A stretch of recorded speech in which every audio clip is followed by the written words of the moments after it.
अस्सलाम वालेकुम जी। क्लास का बाकायदा आगाज करते हैं। आज हमारी पहली क्लास है। This is our first lecture.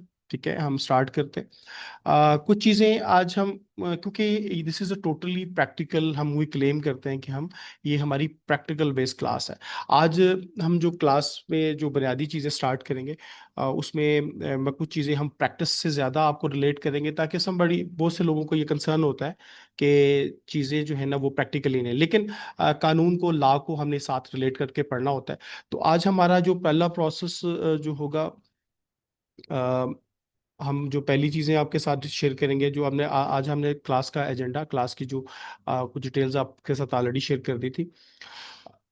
तो मैं थोड़ा सा स्टार्ट करता हूँ कुछ बुनियादी चीज़ों से। देखिए, जब भी हम कुछ कवानीन की बुक पढ़ते हैं, लॉ की बुक्स पढ़ते हैं, तो बेसिकली हमें कुछ रिसोर्सेस रिक्वायर्ड होते हैं कि बेसिकली हम रेफरेंसेस कहाँ से लेंगे। ये हम पहली क्लास के अंदर पढ़ चुके हैं।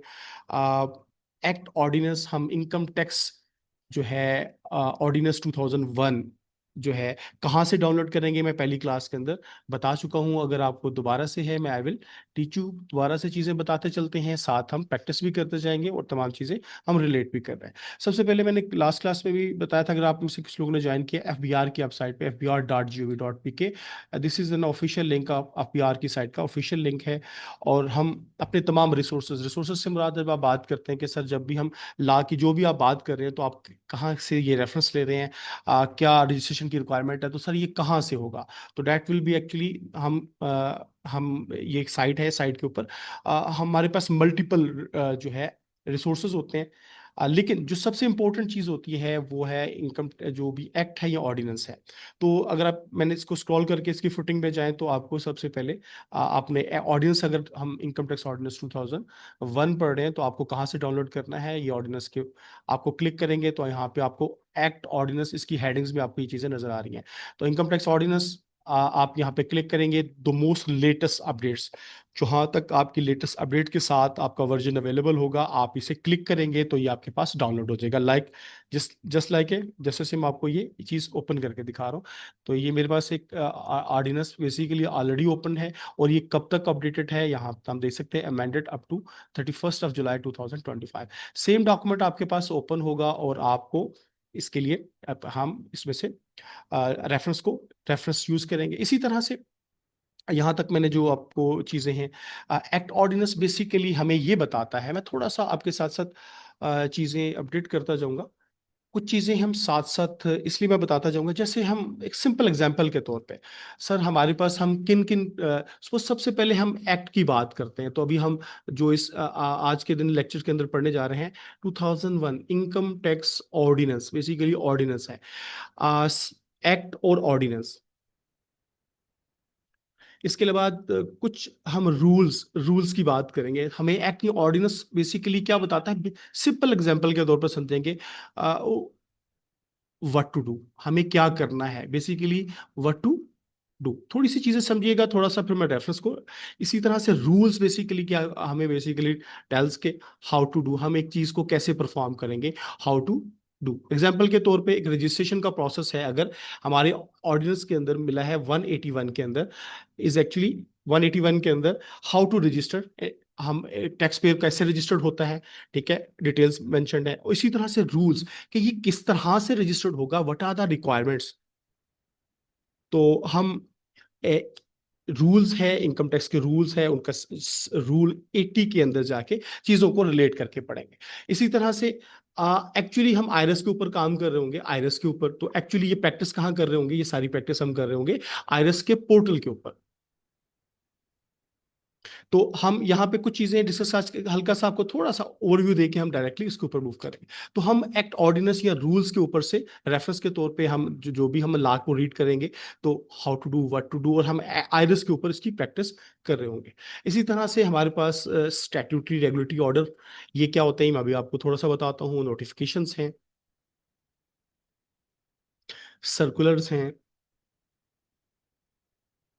तो ये तमाम चीजें जब ये इसका क्या पर्पस है, ये मैं आपको थोड़ा डायरेक्टली यहाँ पे भी बता दूं। बेसिकली लॉ लॉ होता क्या है, ये जैसे an basically law pass by the parliament. अगर एक पार्लियामेंट जो है वो सेशन के अंदर है, और एक प्रॉपर अपने अपर हाउस लोअर हाउस के बारे में पता होगा आपको। पार्लियामेंट है, आपकी नेशनल असेंबली है, अगर वो एक प्रॉपर प्रोसीडिंग्स के थ्रू प्रॉपर लोअर हाउस या अपर हाउस के अंदर किसी भी जगह आपका ला इंड्यूस होता है, और वो जो है वो पास होके दैट बिकम एन एक्ट। लेकिन जब असेंबली सेशन के अंदर नहीं होती तो आप ऑर्डिनेंस, जैसे हम इनकम टैक्स ऑर्डिनेंस की बात कर रहे थे, तो अगर आपकी जो असेंबली सेशंस में होती तो मुशर्रफ के दौर के अंदर इनकम टैक्स ऑर्डिनेंस 2001 बेसिकली जो है ये अ, जो है वो जो इसको अपडेट किया गया, तो इसको इसके बाद अडॉप्ट कर लिया गया। ये चीजें हम साथ साथ, आपके सवालात होंगे तो मैं आपको एक्सप्लेन करता जाऊंगा, लेकिन यहाँ थोड़ा पढ़ना मकसूद ये है कि basically what is the purpose of an act and ordinance. Rules basically होते हैं कि आपको प्रोसीजर बताया जाता है कि व्हाट इज द प्रोसीजर, ठीक है। Procedure, detail procedure guidelines of the implementing the act, इस एक्ट को इंप्लीमेंट के लिए डिटेल गाइडलाइंस होती है। तो इन दोनों चीजों को हम साथ साथ देख रहे होंगे। अभी मैं साथ साथ चीजें भी बताता हूँ, फिर इनको इंप्लीमेंट करते हुए भी आपको दिखाता हूँ। सपोज मैं बात करता हूँ कि this is an income tax, जो है हमारे पास इनकम टैक्स ऑर्डिनेंस है, और मैंने साथ साथ इनकम टैक्स रूल्स है, या भी आपको आपके पास है। तो कुछ चीजें, मैं बुनियादी चीजें आपको बता रहा था पहले, कुछ दोबारा से रिपीट कर देता हूँ कि जो हमारा ये इनकम टैक्स ऑर्डिनेंस है, हम इसको रीड कैसे करेंगे। आपके डेमो क्लास के अंदर भी है, लेकिन ये क्योंकि एक कंप्रीहेंसिव क्लास होगी ताकि आपको तमाम चीज़ों को रीड करने में आसानी हो। सबसे पहले मैं बार बार रिपीट करता हूँ, we are having the chapters. हमारा जो जो पूरा ये ऑर्डिनेंस है, हम इसको चैप्टर्स हैं, इसमें चैप्टर्स में डिवाइड है, और चैप्टर के बाद we are having the parts. इसके अंदर पार्ट्स हैं, पार्ट्स 1 हो सकता है, पार्ट 2 हो सकता है। इसके अंदर पार्ट्स के अगर सब डिवीजन है, वो है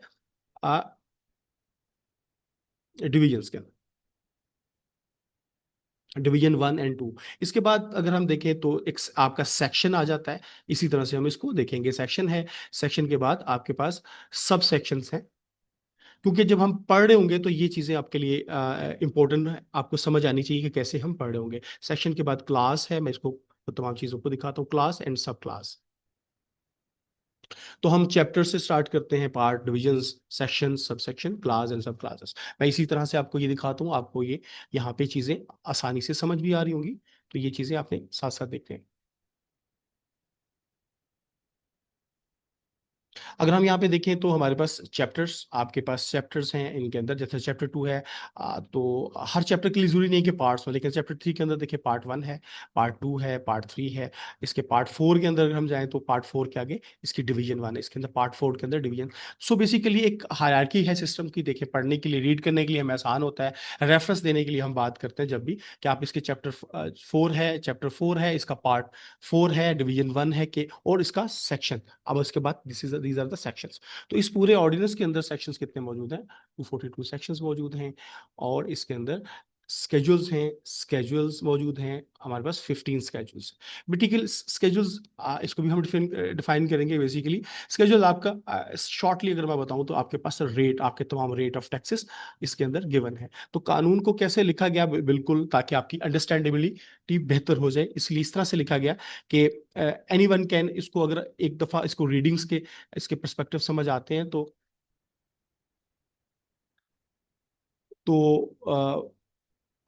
ताकि वो उसको आसानी से इंटरप्रेट कर सके, डायरेक्टली रेलेवेंट सेक्शन और या पार्ट या डिवीजन को अप्रोच कर सके। ठीक है। तो अगर मैं इन्हीं में से किसी, सपोज मैं यहाँ पे हम सर्च कर रहे हैं, मैं सपोज सेक्शन 80 में ओपन करता हूँ, तो मेरे पास, मैं आपको थोड़ा सा इसकी डिटेल्स देता हूँ। देखिए, chapter parts and divisions given है, चैप्टर 5 है, पार्ट 1 है, डिवीजन 1 है। This is a section 80। अगर हम इसकी बात आगे देखें तो यहाँ this is a section, sub section 1। ठीक है, 80 सब सेक्शन 1, और दीज आर द क्लास। हम इसके क्लास की, अगर इसके आगे फर्दर देखें तो हमें यहाँ पे जो सब सेक्शन 2 है, आपको ये सेक्शन, सब सेक्शन 2 नजर आ रहा है। इसके अंदर आपके पास ये क्लास ए है, क्लास बी है, और सब क्लासेस। तो इस तरह से अगर हमने रीड करना हो कि व्हाट इज, तो अगर इस पार्ट को हम देखना चाहेंगे तो क्या है, ये हमारे पास सेक्शन 80, सबसेक्शन 2 और उसकी क्लास बी सब क्लास, ठीक है, 4 के अंदर ये पार्ट मौजूद है। तो हम इसको इस तरह से रीड करेंगे। तो नॉर्मली क्या है, सबसे पहले आपके तमाम सेक्शंस गिवन है। मैं यहाँ पे 242 सेक्शंस लिखता हूँ, तो आपको सेक्शंस आपकी लास्ट बेनिफिट ऑफ रिवील, तो इसके बाद आपके, अगर हम देखें तो इसके बाद आपके स्केड्यूल्स शुरू हो जाते हैं। आपके 15 स्केड्यूल्स हैं। रेट ऑफ टैक्सेस आपको तमाम टैक्सेस के रेट आपको यहाँ से मिलेंगे। तो अगर हम बात करते हैं, स्टार्ट करते हैं चीज़ों को, तो इस तरह से अगर आपको रीड करते हैं तो आपको ये चीज़ें आसानी से समझ में आ जाए। इसी तरह से आपको ये बार नजर आ रही होगी, कुछ बुनियादी चीजें समझाता चला जाता हूँ उसके, ताकि आपको चीजें, आपकी अंडरस्टैंडेबिलिटी बेहतर होती जाए। देखिए यहाँ पे अगर ये बार है, इसका मतलब है कि इस पार्ट के अंदर, किसी भी पेज के अंदर अगर आपको इस बार के नीचे कुछ कुछ पार्ट्स नजर आते हैं, तो basically these are the parts actually जो किसी भी फाइनेंस एक्ट के अंदर सब्स्टिट्यूट हो गए, सब्स्टिट्यूट हो गए, सब्स्टिट्यूट हो गए, या ये किसी भी पार्ट के अंदर ऐड हो गए, ऐड हो गए, एडिशनली ऐड किए गए, ठीक है, या ये किसी भी फाइनेंस एक्ट के अंदर इंसर्ट किए गए, इंसर्ट किए गए, रिपील्ड किए गए, मनसूख कर दिए गए, ठीक है, ओमिट कर दिए गए, यानी कि वो सिरे से ही खत्म कर दिया गया। तो सब्स्टिट्यूट कर देना, एक को रिप्लेस कर देना, ऐड कर देना, तो this part actually belongs to the past, past चीजों के अंदर, पास्ट चीजों के अंदर, पास्ट चीजों के अंदर कोई भी एक्टिविटीज, किसी भी फाइनेंस एक्ट, जिसका हम हमेशा बात करते हैं कि बिल के अंदर, जैसे हमारे पास बजट आया तो बजट की बात करते हैं, फाइनेंस एक्ट, तो यहाँ पे आपको एक छोटी सी चीज हो रही होगी, वन। तो इस पार्ट के अंदर वन का मतलब है कि ये जो पर्टिकुलर वर्ड है, टाइटल, अनटिल, ये बेसिकली सब्स्टिट्यूट हो गया, सब्स्टिट्यूट हो गया इन 2000। तो यहाँ पे हम प्रीवियस ईयर्स के लिए रेफरेंस ले सकते हैं। तो कैसे क्या होता है कि जब, इसकी वजह ये होती है कि जब आप रिटर्न फाइल कर रहे होते हैं, हो सकता है आप प्रीवियस ईयर्स को डील कर रहे हो। सो सपोज आपके पास एक क्लाइंट आता है, जो आप 2025 की, आप मोस्ट रिसेंटली हमने टैक्स रिटर्न फाइल की, आपके पास 2014, 24, 23, 22 का आपके पास रिटर्न्स के लिए कोई पर्सन आता है। तो जब जब पैटर्न, जब हम इन आयरस के ऊपर काम कर रहे होंगे, तो याद रखिएगा, एट दैट टाइम आयरस 24 की रिटर्न फाइल कर रहे होंगे, तो जो फाइनेंस एक्ट, जो है फाइनेंस एक्ट 2024 के अंदर जितनी अमेंडमेंट्स थी, तो आपका पोर्टल उसकी प्रोसीजर्स, उसके रेलेवेंट एस्पेक्ट्स के अकॉर्डिंगली ऑपरेट कर रहा होगा। अगर यहाँ पे टैक्स रेट 2024 के अंदर, अगर सपोज मैं बात करता हूँ 2019 के अंदर, 4 लाख रुपए तक आपकी अमाउंट जो थी टैक्स से एग्जम्प्टेड थी सैलरीड पर्सन के लिए। लेकिन 2022-23 से अगर इसकी वैल्यू कितनी होगी, 6 लाख रुपीज। तो अगर आप किसी 2019 की रिटर्न फाइल कर रहे होंगे, तो यू हैव टू, आपको एक चीज याद रखिएगा कि उस पे जो लिमिट थी आपकी, जो वही अप्लाई होगी जो उसी साल के अंदर मौजूद थी। इसीलिए हमें कुछ चीजों को रेफरेंस के लिए लेना पड़ता है। तो इस तरह से हमने ये देखा कि ये कानून को हम पढ़ेंगे कैसे, इन चीजों को रीड कैसे करते हैं। तो ये चीजें आपने बहुत ही जो है केयरफुली सोच देखनी भी है, ताकि आपको ये चीजें समझ पे आ जाए। अब हम बात करेंगे, सबसे पहले मैं रजिस्ट्रेशन की बात करते हैं। सपोज मैं, हम रजिस्ट्रेशन, इंडिविजुअल की रजिस्ट्रेशन की बात करते हैं, तो टैक्स पेयर की रजिस्ट्रेशन के लिए सबसे पे एक सेक्शन है 181। आज हम तीनों चीजों को ओपन करके साथ साथ रिलेट करके पढ़ रहे हैं, ठीक है। यहाँ पे मैंने आपको सबसे पहले बताया कि एक्ट क्या है, बेसिकली आपका, आपका बेसिकली द प्रोसीजर, आपको वट, आपको करना क्या है, ठीक है। रूल्स भी साइन करते हैं कि आपका डिटेल प्रोसीजर, गाइडलाइंस आपको आपको आपको कहाँ से मिल जाती है, आपके रूल्स के अंदर।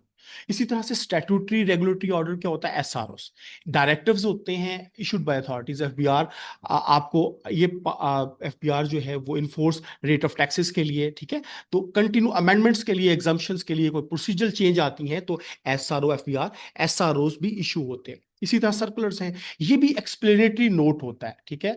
एफबीआर जो है वो क्लैरिफाई करता है लीगल प्रोविजंस को फर्दर, ठीक है, बाइंडिंग है, परसुएसिव है, तो ये तमाम चीजें, सर्कुलर ऑर्डर है, तो basically these are the also the document के जहां से हम अपने रेफरेंस, नॉर्मली फाइनेंस एक्ट के अंदर जितनी भी चेंजेस होती हैं, आपको आप एक्ट ऑर्डिनेंस के अंदर चेंजेस होती हैं, इसके बाद एफबीआर उनके अकॉर्डिंगली प्रोसीजर एंड रूल्स उसको इंप्लीमेंट करने के लिए रूल्स बना देता है। और ड्यूरिंग द ईयर्स आपको कोई भी नई चेंजेस, अमेंडमेंट्स आती हैं, कोई क्लैरिफिकेशन चाहिए होती है, तो वो हमें एसआरओ सर्कुलर्स के थ्रू मिलता है और नोटिफिकेशन के थ्रू भी मिलता है। तो बेसिकली आपको, इसका मतलब एनी चेंज ऑफ डेडलाइंस के अंदर कोई चेंजेस आती है, कोई या आपके रेट ऑफ टैक्सेस के अंदर चेंजेस आती है, तो हम, तो basically these are the governing laws, तो हम इसको रेफरेंस के तौर पे यूज करेंगे।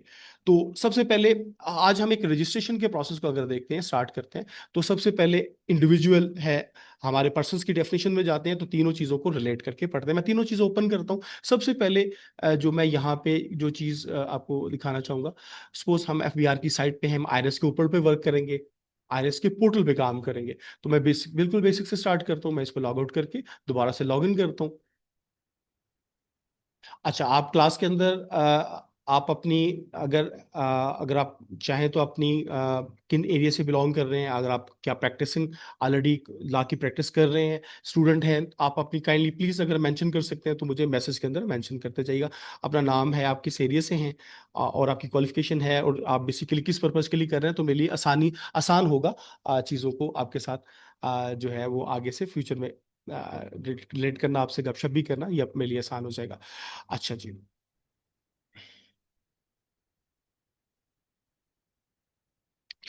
हम आईरिस के पोर्टल पे अगर आप साथ साथ देखना चाहें तो ये तीनों चीजें हम साथ साथ रिलेट करके पढ़ रहे हैं। ठीक है, iris.fbr.gov.pk का ये लॉगिन प्लेटफॉर्म है। यहाँ पे बेसिकली ये क्या क्या पर्पस फिल करता है, मैंने इन चीज़ों को पहले से डिटेल से इन चीज़ों को कन्वर्ट कर चुका हूँ।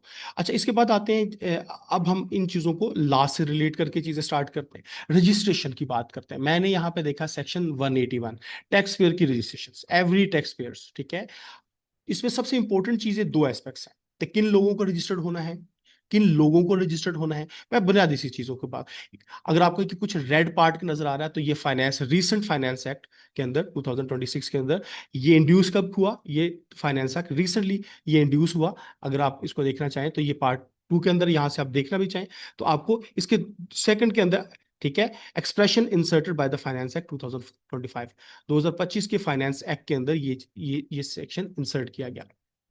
ठीक है, तो ये नए पर्टिकुलर पर्सन डिजिटल मार्केटिंग, ठीक है, डिजिटल ऑर्डर गुड्स, आप ऑनलाइन मार्केट प्लेस के अंदर कोई भी चीजें सेल करते हैं, द कोरियर सर्विसेज या मार्केट प्लेस कोई बैंक्स हैं, तो they also require to register as a tax payer, register होना रिक्वायरमेंट है। यहाँ पे दो एस्पेक्ट्स हैं, यहाँ पे देखिएगा मैंने 181 आपको सेक्शन 181 एवरी टैक्स पेयर।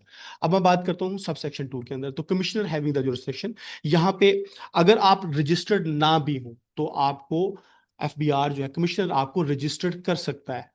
ठीक है, the commissioner having jurisdiction over the case where necessitated by the fact of the case may also register a tax payer in the prescribe manner, उसे प्रेस्क्राइब मैनर्स के अंदर आपको register कर सकता है। तो सर क्या कंडीशन हो सकती है, आप अगर आप सैलरी ले रहे हैं, आप आप बैंक से, आप किसी कंपनी से आपको प्रॉफिट आता है, डिविडेंड, जब कंपनी से प्रॉफिट आता है तो आपको डिविडेंड रिसीव होते हैं।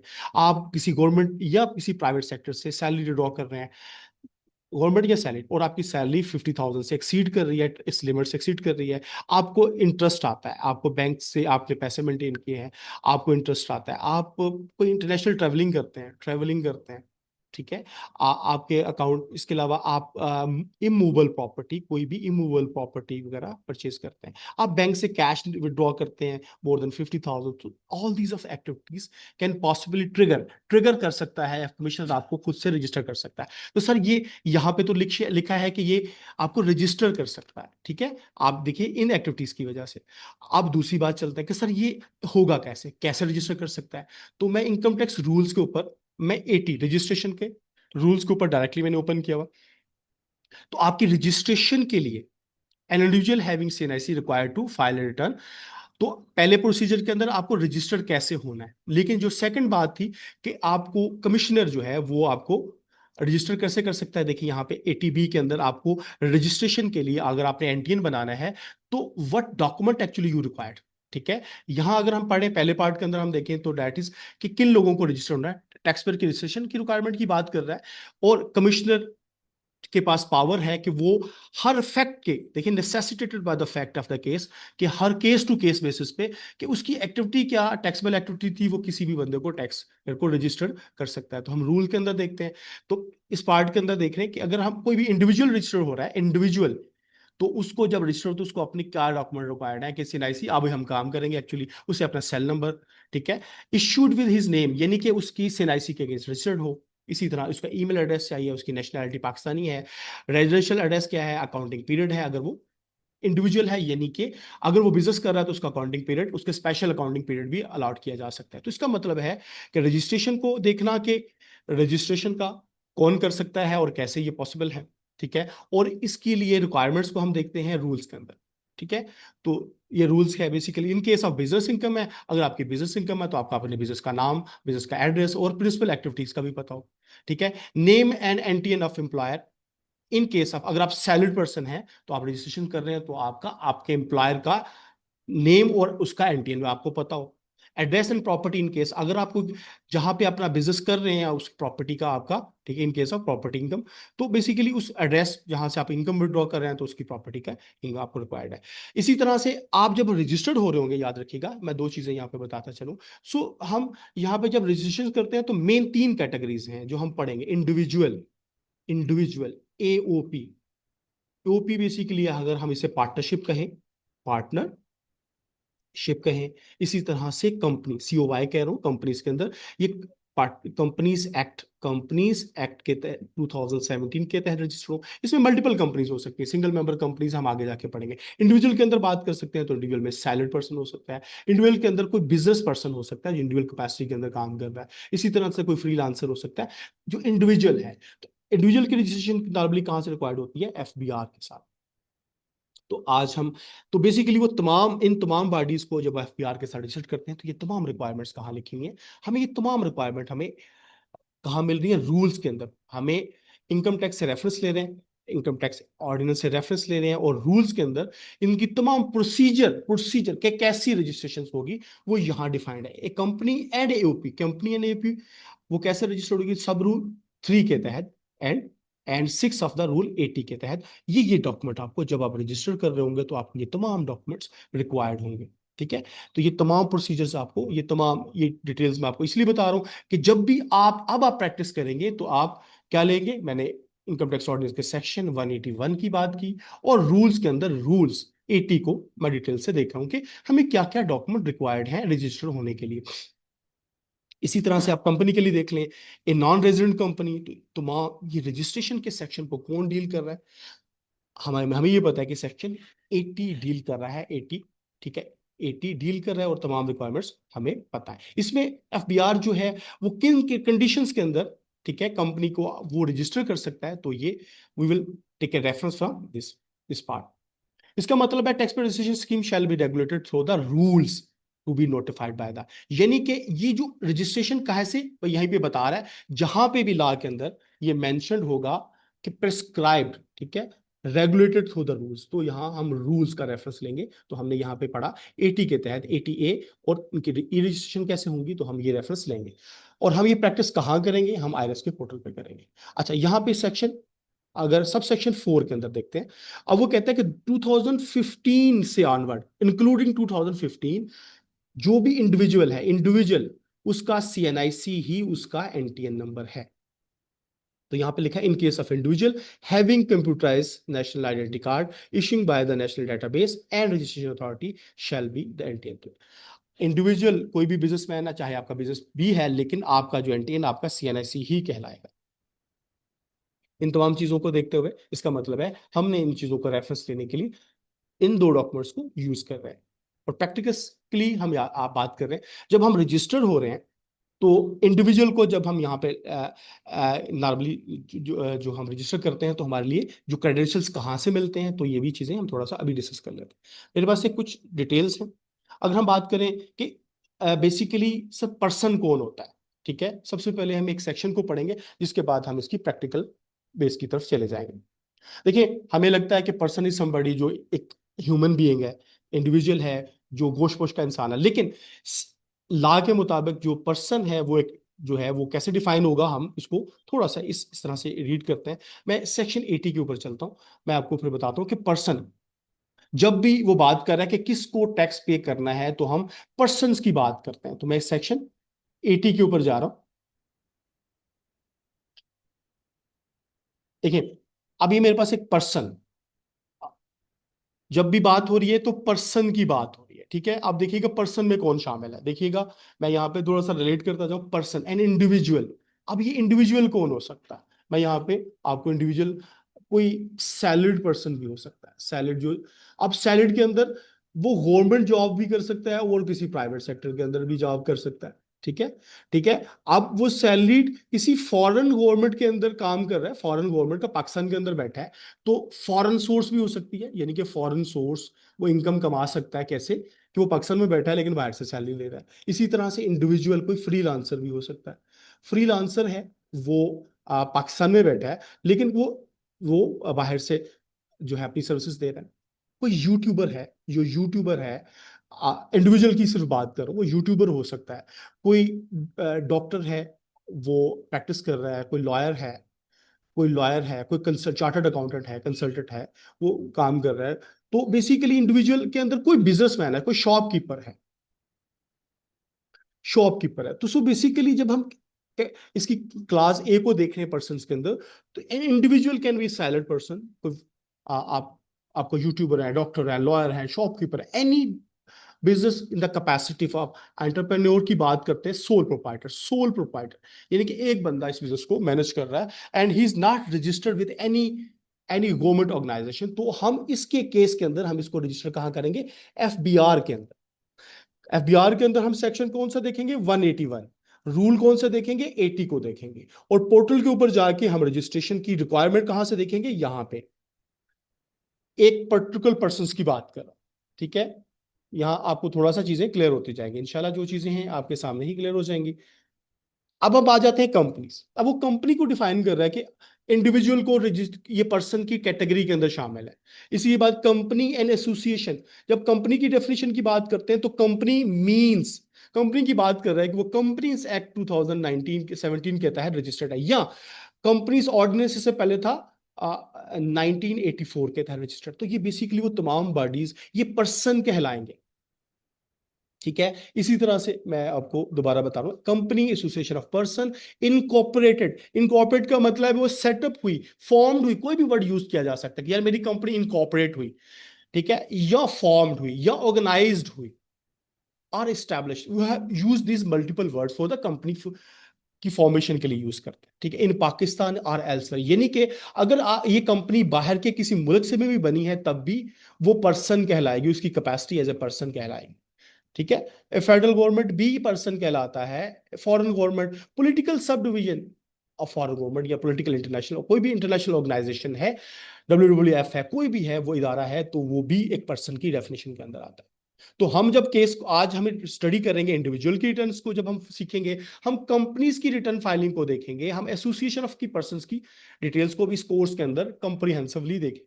हम फेडरल गवर्नमेंट इनके ऑर्गेनाइजेशन, क्योंकि हमारी जुरिसडिक्शन नहीं है तो हम इसको नहीं कवर करेंगे, ठीक है। For this purpose association of person को डिफाइन कर रहा है कि एसोसिएशन ऑफ पर्सन में क्या शामिल है, ठीक है। इसी तरह कंपनी की डेफिनेशन के अंदर कोई भी कंपनी जो कंपनीज एक्ट 2017 के तहत डिफाइंड है, बड़ी कॉर्पोरेट, मुदारबा, फैमिली, तो ये हम इसको एक कोऑपरेटिव सोसाइटी है, फाइनेंस सोसाइटी, ये हम आगे चाहेंगे तो डिटेल से कवर कर लेंगे। बट एक्चुअली राइट नाउ हमारे कोर्स के स्कोप के अंदर देखें तो हम बात करेंगे रजिस्ट्रेशन सीखेंगे, हम इंडिविजुअल की सीखेंगे, एफबीआर के साथ देखेंगे। हमने देखा इंडिविजुअल के केस में 2015 से ऑनवर्ड किसी बंदे का जो सीएनआईसी है, दैट विल बी इस उसका एनटीएन कहलाता है। अभी हमने कहाँ पढ़ा, तो हमने इसके अलावा हम कंपनी ओओपी की रजिस्ट्रेशन को देखेंगे, एफबीआर के साथ एसएससीपी की साइट पर जाके इसकी कंप्लायंसेस देखेंगे, एओपी की फॉर्मेशन करना भी सीखेंगे, return filing, and to end. This is also part of our course, ये हमारे कोर्स के अंदर, तो इसको प्रैक्टिकली हम लर्न करेंगे। तो जब हम इंडिविजुअल की बात कर रहे हैं तो इंडिविजुअल मैंने देखा कि कोई डॉक्टर है, कोई लॉयर है, कोई फ्रीलांसर है, तो हम तमाम रिटर्न्स को देखेंगे कि वो हर पॉसिबल पर्सन की रिटर्न को भी सीखेंगे हम अपने कोर्स के अंदर। तो जब हम पर्सन की बात की तो अब आपको थोड़ी सी चीजें क्लियर हो जाएंगी कि पर्सन की डेफिनेशन के अंदर रिजॉल्व का। इसी तरह के नॉन प्रॉफिट ऑर्गेनाइजेशन, कोई एनजीओ है, कोई ट्रस्ट है, कोई फॉरेन एसोसिएशन है, आपकी प्रोविंशियल गवर्नमेंट भी पर्सन कहलाती है, लोकल गवर्नमेंट है, जैसे आपका कंटोनमेंट बोर्ड है, स्मॉल कंपनीज की डेफिनेशन सबसेक्शन 2 के अंदर मेंशन है, firm, trust, unit trust. So this is a detail things के person all are coming into the person. तो एवरीबॉडी जब भी वो बात करेगा पर्सन को या तो स्पेसिफाई करेगा, नहीं तो जब वो बात करेगा कि एवरी पर्सन, तो आपको कंसिडर करना है कि एवरी पर्सन, अगर टैक्स फाइल करना है तो अगर वो पर्सन को मेंशन करता है तो उसका मतलब है हम 80 को रेफरेंस लेंगे। दोबारा से बात करते हैं, हम 81 के अंदर रजिस्ट्रेशन को सीख रहे हैं, थोड़े से 81 के सेक्शन के ऊपर दोबारा से जा रहा हूँ। Tax payer registration, every tax payer, अब वो टैक्स सिर्फ यहाँ पे एवरी टैक्स पेयर की बात कर रहा है। तो हमने दो चीजें सीखी यहाँ पे कि टैक्स पेयर किन लोगों को रजिस्ट्रेशन के प्रोसेस को हम सीखेंगे, अभी हम डिटेल करने जा रहे हैं। हमने कमिश्नर की जो रजिस्ट्रेशन को देखा, वो किसी भी पर्सन को having in case where necessitated by the fact may register a tax payer, उन्हें प्रेस्क्राइब को इस मैनर में रजिस्टर कर सकता है। इसी तरह से सब सेक्शन 4 के अंदर कि इंडिविजुअल के केस में उसका सीएनआईसी ही उसका एनटीएन कहलाता। इसको हम देख भी सकते हैं, आप जब जाएंगे पोर्टल के ऊपर मैं आपको दिखाता भी हूं। अब आप देखिए ये पोर्टल मैंने कल आपको बताया कि बेसिकली ये प्लेटफॉर्म आपको टैक्स पे, आपकी यहाँ टैक्स फाइलिंग हो सकती है, आपकी आपकी मालूमात, आपकी तमाम बिजनेस की मालूमात आपको यहाँ से अपडेट कर सकते हैं, ये मालूमात आपको यहाँ से मौजूद होती हैं। ये प्लेटफॉर्म आपको ऑनलाइन वेरिफिकेशन भी प्रोवाइड करता है। जैसे कि अभी मैं यहाँ पे क्लिक कर रहा हूँ, आपको देखिएगा एक्टिव टैक्स पेयर लिस्ट के अंदर मैं यहाँ क्लिक करता हूँ तो आपको ड्रॉप डाउन के अंदर एनटीएन और सीएनआईसी नजर आ रहा है, पासपोर्ट नंबर, रजिस्ट्रेशन। तो हम जब एनटीएन की बात करते हैं तो यहाँ पे कोई एओपी या कंपनी की बात कर, ठीक है, इनमें डिफरेंस क्या होता है मैं यहाँ पे थोड़ा सा बताता भी चलता हूँ। नॉर्मली क्या होता है कि इंडिविजुअल के केस के अंदर जो आपका सिनेसिस होता है वो कितने डिजिट का होता है, 14 डिजिट्स का होता है।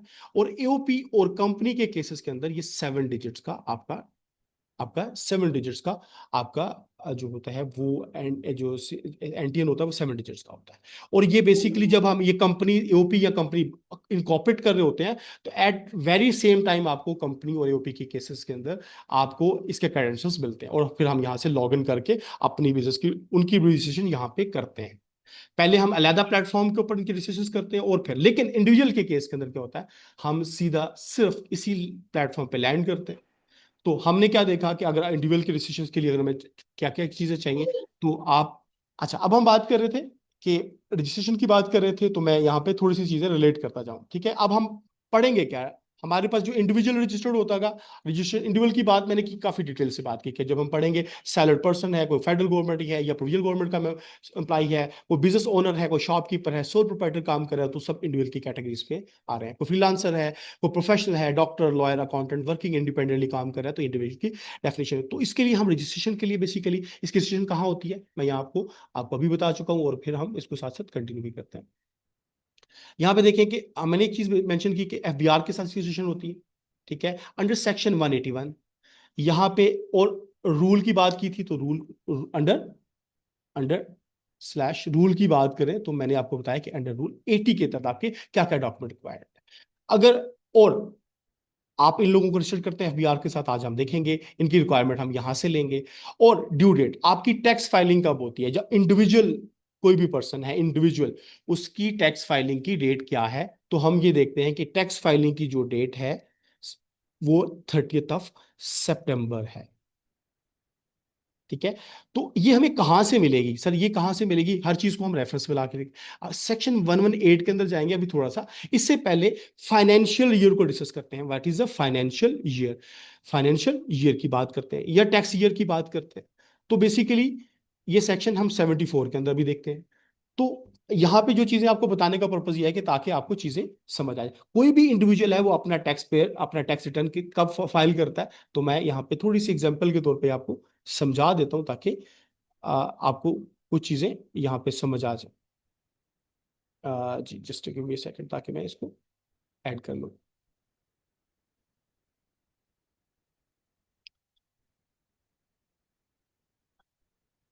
जी, अच्छा, अब हम ने कुछ चीजें मैंने यहाँ पे मार्क की हुई है, ठीक है।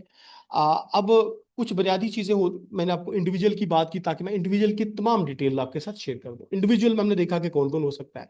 इसके लिए जो ड्यू डेट है वो क्या है, 30th ऑफ सितंबर।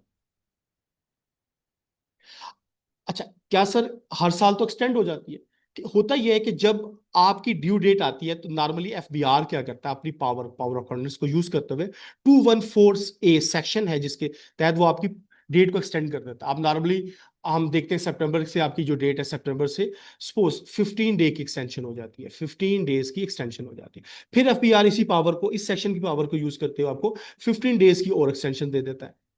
अगर एफबीआर की एक्सटेंशन खत्म हो जाए तो आप खुद से भी सेक्शन 119 के तहत अपनी डेट ड्यू डेट फाइलिंग की डेट को एक्सटेंड कर सकते हैं 15 डेट के लिए। इसका मतलब है जब इंडिविजुअल 30 सितंबर है, अगर आपको एफबीआर एक्सटेंशन देता है तो वेल एंड गुड। अब आप क्या होगा, जैसे 30 सितंबर है, एफबीआर ने आपको 1 माह की एक्सटेंशन दे दी, तो आपकी जो डेट है कब बन गई, सितंबर से 31 अक्टूबर। तो अक्टूबर तक आप टैक्स फाइल करेंगे तो आप लेट फाइलर नहीं कहलाएंगे। इसके बाद भी अगर आपके पास टाइम नहीं है तो आप सेक्शन 119 के तहत एक्सटेंशन फाइल कर सकते हैं। तो हम इन दोनों चीजों को देख लेते हैं ताकि आपको ये चीजें समझ आ जाएंगे, सर ये जो बात कर रहे हैं वो कैसे है। तो हम सबसे पहले कानून को, लॉ को मैं इसलिए रिलेट करके पढ़ा रहा हूं तो आपकी बहुत सी चीजें जो है वो यहीं से क्लियर होंगी। कोई भी बात है जब भी आप बाद में रेफरेंस लेना चाहेंगे तो आपको मेमोरीज की बजाय आपको अपनी मेमोरीज पे रिलाई करने की बजाय आपको पता होगा कि सेक्शन, ठीक है। अब method of furnishing of return to other document, मैं हल्का सा सिर्फ रेलेवेंट पार्ट पढ़ाता हूं ताकि चीजें आपको क्लियर हो जाएंगी, ठीक है। अब वो कहता है कि इन केस ऑफ कुछ चीजें हैं, return of company for in A return of income for any person other than A company, वो कब तक फाइल करेगा, यहां डेट लिखी हुई है इसकी सब सेक्शन 3 के अंदर, वो 30th day of the September वो रिटर्न फाइल करेगा। इसी तरह एओपी के लिए भी सेम डेट है। एओपी मतलब अगर आप एओपी हैं या आप इंडिविजुअल हैं तो आपकी रिटर्न फाइलिंग की डेट 30th सितंबर है। अगर आपको वो एक्सटेंड कर देता है एफडीआर तो आपकी वो ड्यू डेट कहलाएगी। इसी तरह कंपनी के केस के अंदर बात करते हैं, तो कंपनी के केस के अंदर जो आपकी जो डेट होगी वो 31st ऑफ क्या होगी, मैं यहां पे सारी चीजें क्लियर कर देता हूं फिर लास्ट से आपको रेट कर देता हूं। इंडिविजुअल के लिए आपकी जो डेट होगी और एओपी के लिए जो date of tax return filing क्या होगी आपकी 30th ऑफ सितंबर। अगर एफडीआर इसे एक्सटेंड कर देता है using the power of section है 214A के तहत, आपको 15 डेज की एक्सटेंशन आपको मिलती रहती है। आपको एक्सटेंशन मिली, एक्सटेंशन के बाद भी आपने खुद से अप्लाई किया 119 के तहत, मैं ये अप्लाई करके भी दिखाऊंगा प्रैक्टिकली ये कैसे होता है, तो हम एक्सटेंशन कैसे फाइल करते हैं, तो ये भी। तो अब आपकी डेट आपने 1 माह की एक्सटेंशन अक्टूबर तक मिली और आपको ये एओपीओ दोनों के केसेस के अंदर, कंपनी के केसेस के अंदर उसकी जो रिटर्न फाइलिंग की जो डेट है that is actually 31st of December.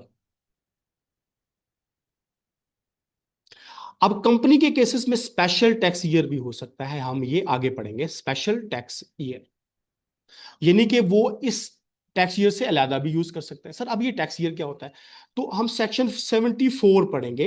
Tax year, tax year बताता है कि इस a period of 12 month. Tax year क्या होता है, इस अ पीरियड ऑफ 12 मंथ, ये 12 मंथ का पीरियड है। स्टार्ट एंड जोन जो जून को खत्म होगा।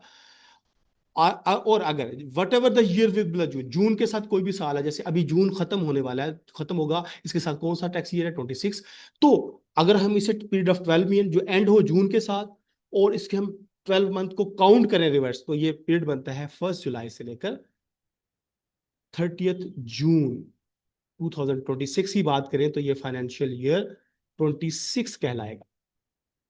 अब इन तमाम चीजों को हम देखते हैं कि ला कहां कहता है और फिर हम इसको प्रैक्टिस पे लेके आते हैं।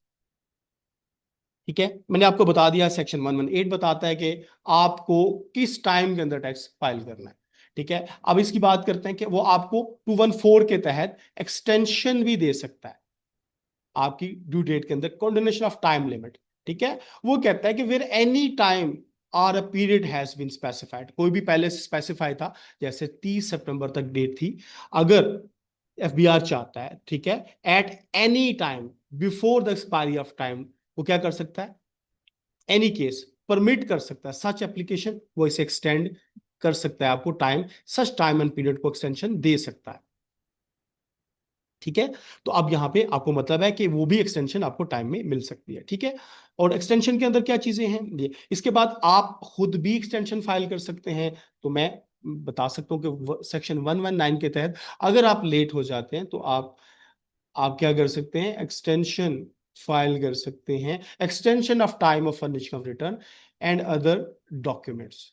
ठीक है, आप एक्सटेंशन क्यों फाइल करेंगे, रिटर्न आप लेट हो रही है, गवर्नमेंट ने भी टाइम दे दिया, उन्होंने भी खुद एक्सटेंड कर दिया, आप स्टिल आपके पास है तो आप यहां से एक्सटेंशन फाइल कर सकते हैं। वजह क्या हो सकती है, आप एब्सेंट फ्रॉम पाकिस्तान सिक हैं या एनी कोई रीजनेबल, लेकिन ये ऑलरेडी एक फॉर्मेट गिवन होता है, तो ये सारी चीजें हमें यहां से मिल जाती हैं। ठीक है, अब आपको रिटर्न को ओपन करके इसको प्रैक्टिकली करके दिखाते हैं, रजिस्ट्रेशन को भी सीखते हैं। मैं आपको सबसे पहले लॉग इन करता हूं, तो मेरे पास आप यहां देखिएगा मैं कैप्चा ऐड कर रहा हूं।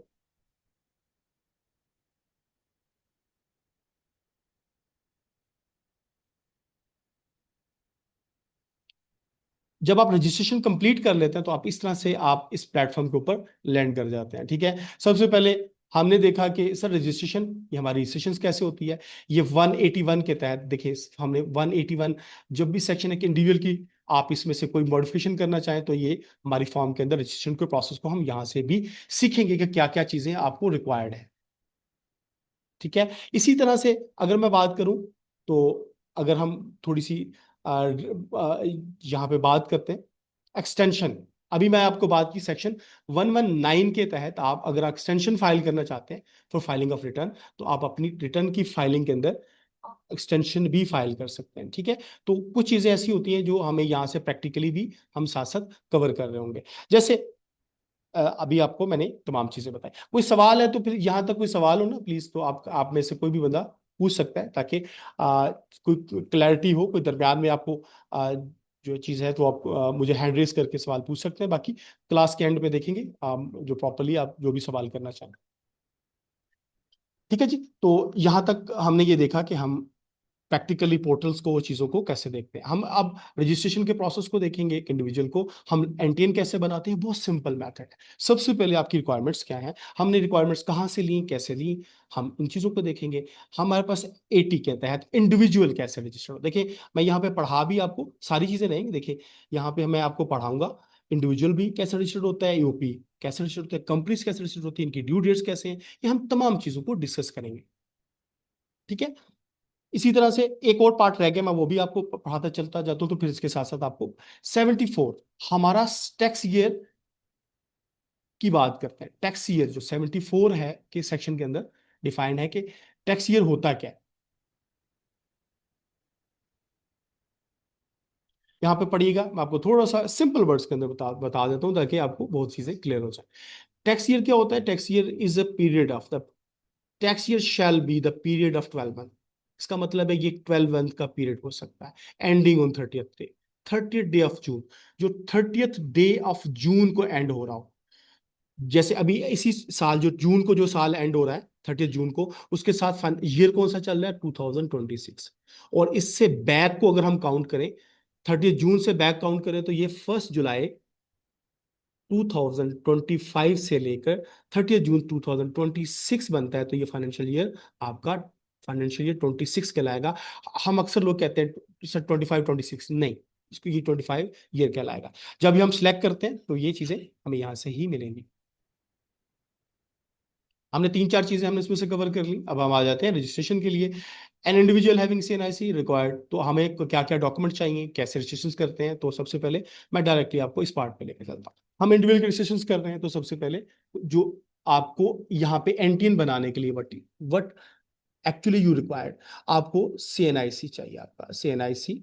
ठीक है, आपकी जो डेट है, date should be date, date जो है इसकी जो एक्सपायरी डेट है, वो आप याद रखिएगा, वो एक्सपायर ना हो चुका हो। ठीक है, सीएनआईसी चाहिए आपको, आप अपना मोबाइल मोबाइल नंबर चाहिए।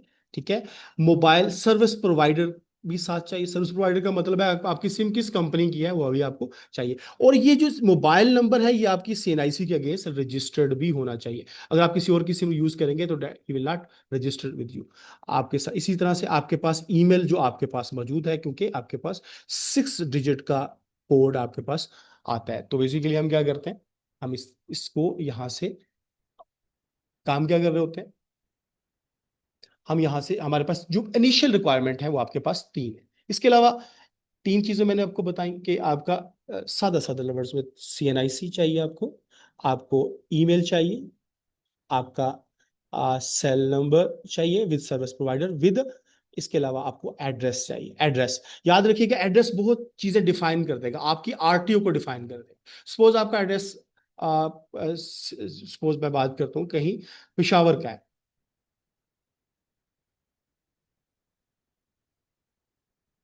पिशावर का है, ठीक है, और आप करंटली रिजाइड कर रहे हैं, आपके रेजिडेंस है कहाँ पे है, आप सपोज रह रहे हैं रावलपिंडी के अंदर, तो आपकी करंट जो भी एड्रेस आप एंटर करेंगे, इसकी बेसिस पे आपका आरटीओ डिफाइन हो जाएगा। ठीक है, तो याद रखिएगा, ये बुनियादी चीजें आपको पता होनी चाहिए। तो हम रजिस्ट्रेशन के प्रोसेस को इसमें से देख लेते हैं। तो आप क्या करेंगे, अब ये प्रोसीजर थोड़ा सा चेंज हो चुका है। ठीक है, आप न्यू रजिस्ट्रेशन की तरफ जाते हैं। तो आपको सबसे पहले आपका CNIC number have a life time validity. तो आपको सबसे पहले यहाँ क्राइटेरिया देखें, आपको क्या क्या बुनियादी चीजें आपके साथ साथ चाहिए। बेसिक इन्फॉर्मेशन के अंदर आपका सीएनआईसी, ठीक है, और अगर एक्सपायरी आपकी, इसकी लाइफ टाइम बहुत ज्यादा है, आपकी एक्सपायरी डेट मैंने पहले ही मेंशन किया कि आपका सीएनआईसी जो है वो एक्सपायर्ड नहीं होना चाहिए। ठीक है, अगर लाइफ टाइम के लिए आपने हासिल किया तो आप यस का ऑप्शन यूज करेंगे। अगर नहीं है तो यहाँ पे एक्सपायरी की डेट को यहाँ पे सिलेक्शन करते हुए हम यहाँ पे सिलेक्शन कर लेते हैं। ठीक है, ये हम रजिस्ट्रेशन के प्रोसेस को सीख रहे हैं। हमारे पास, हम सपोज मैं एंटर करता हूँ तो आपको पता है हम कोई भी डिजिट्स, तो ये आपके पास सीएनआईसी नंबर आता है, वैलिडिटी आपको पूछेगा, एक्सपायरी डेट है, आप खुद से एक्सपायरी डेट को मेंशन करते हैं। आप यहाँ से कैसे सिलेक्शन कर सकते हैं, याद रखिएगा, ऊपर देखिएगा डेट आ रही है, आप यहाँ से ईयर सिलेक्ट कर सकते हैं। आप स्क्रॉल डाउन करते हुए प्रीवियस सालों में जा सकते हैं। ठीक है, आपकी ये तमाम चीजें इसमें से आप यहाँ से यूज कर सकते हैं। एक्सपायरी डेट, तो आपकी एक्सपायरी डेट हो सकती है सपोज 2030 तक हो सकती है, जनवरी की कोई डेट हो सकती है, ये फर्स्ट, तो आप इंटर करेंगे तो that will he will take accordingly. आपकी सीएनआईसी के अकॉर्डिंगली आपका फुल नेम आप यहाँ मेंशन करेंगे। सपोज आप अपना फुल नेम मेंशन करते हैं। ठीक है, CNIC does not like no, आप ये मेंशन कर देते हैं। ठीक है, तो अब आपके लिए एक्टिवेट कर देगा। तो आप यहाँ से, क्योंकि ये ऑलरेडी रजिस्टर्ड है, तो ये आपको मैं सिर्फ बता रहा हूँ, ये स्टैटिक का मतलब ये है कि आपका ये एग्जैक्टली ये फिगर आपको फुलफिल लाजमी करना है। एड्रेस के पार्ट के अंदर आते हैं, तो यहाँ मैं आपको बताता चलूँ, मैं इसके प्रोसेस को कंप्लीट करने से पहले आपको चीज बुनियादी चीजें बता देता हूँ। अब क्या होगा एड्रेस के पार्ट के अंदर, अगर आपका परमानेंट एड्रेस है, परमानेंट परमानेंट एड्रेस है, ठीक है, तो आप वो डालें। अगर या आपके पास रेंटल किसी जगह पर रेंटल पे रह रहे हो, किसी दूसरे शहर में रह रहे हैं और आपको परमानेंट वही रहना है, तो आप दोनों दोनों एड्रेसेस यूज कर सकते हैं। जहां आपने रहना है वहां का एड्रेस डाल दें, तो आपका आरटीयू उसके अकॉर्डिंगली डिफाइन हो जाएगा। सपोज हो सकता है कि आपका परमानेंट एड्रेस सखर का है, तो ठीक है, और आप यहाँ रावलपिंडी में रह रहे हैं, तो आप अगर वहां का एड्रेस डालेंगे तो आपका सखर आरटीयू वहीं पे होगा। तो आपकी फिर बहुत से इश्यूज के लिए you have to move there, otherwise आपको जुरिस्डिक्शन चेंज करना पड़ेगा, जिसमें थोड़ी सी कम्प्लेक्सिटीज आती है, आपको जाना पड़ता है। ठीक है, तो इस केस के अंदर इसको डिफाइन करते हुए आपको एड्रेस के अंदर आपने ये याद रखिएगा कि ये चीजें लाजमी, उसमें ये देखिएगा कि आपका एड्रेस आपकी ओनरशिप के अंदर है। ओनरशिप तब होती है कि आप उसको 100% ओन करते हैं। अगर आपके पेरेंट्स के साथ रह रहे हैं तो आप रेजिडेंट हैं, ठीक है, आप ओन नहीं कर रहे, लेकिन आपकी नॉर्मल 1% कैपेसिटी के अंदर मेंशन करना होता है कि, तो आप ये चीजें इसमें से लाजमी मेंशन करेंगे। ठीक है, एड्रेस की डिटेल्स एंटर करने के बाद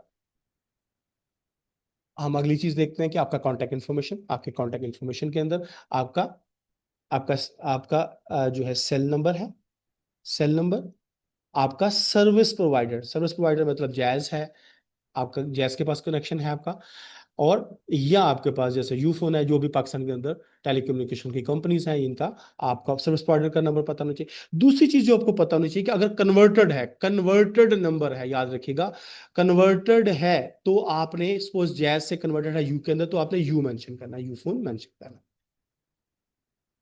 ठीक हो गया। अच्छा, तीसरी चीज ये आपका सीएनआईसी के अगेंस्ट, आपका सीएनआईसी के अगेंस्ट रजिस्टर्ड होना चाहिए। ठीक है, इसी तरह से आप यहाँ पे अपनी ईमेल भी देंगे, कॉन्टैक्ट इन्फॉर्मेशन की ईमेल भी देंगे, ईमेल आपके पास मौजूद होगी। आपके पास इधर 6 डिजिट का कोड आएगा, 6 डिजिट्स, जब आप इंटर करेंगे तो आपके पास 6 डिजिट के कोड यहाँ पे मौसूल होंगे। अच्छा, अब क्या होगा कि समटाइम क्या होता है कि आपको कोड मौसूल नहीं हो रहे होते, तो याद रखिएगा आपने क्या करना है, आपने अपने नंबर से मैसेज MSG लिखें, ठीक है, और 9966 पे मैसेज कर देंगे, तो आपको आपके नंबर पे ये जो कोड है, ये पिन है, जो वन टाइम पिन है, ये आपको रिसीव होना शुरू हो जाएगा। ठीक है, आप ऐसा करेंगे तो मैं आपको प्रोसीजर बता दिया, आपने ये तमाम चीजें एंटर की, पासवर्ड्स आपके पास। इसके अलावा कंफर्मेशन की बात करते हैं। कंफर्मेशन के बाद आपको 6 डिजिट के कोड्स आते हैं, और आपको आपके ईमेल पे भी एक 6 डिजिट का कोड आएगा, और आपकी रजिस्टर्ड नंबर्स के ऊपर भी 6 डिजिट का कोड आएगा।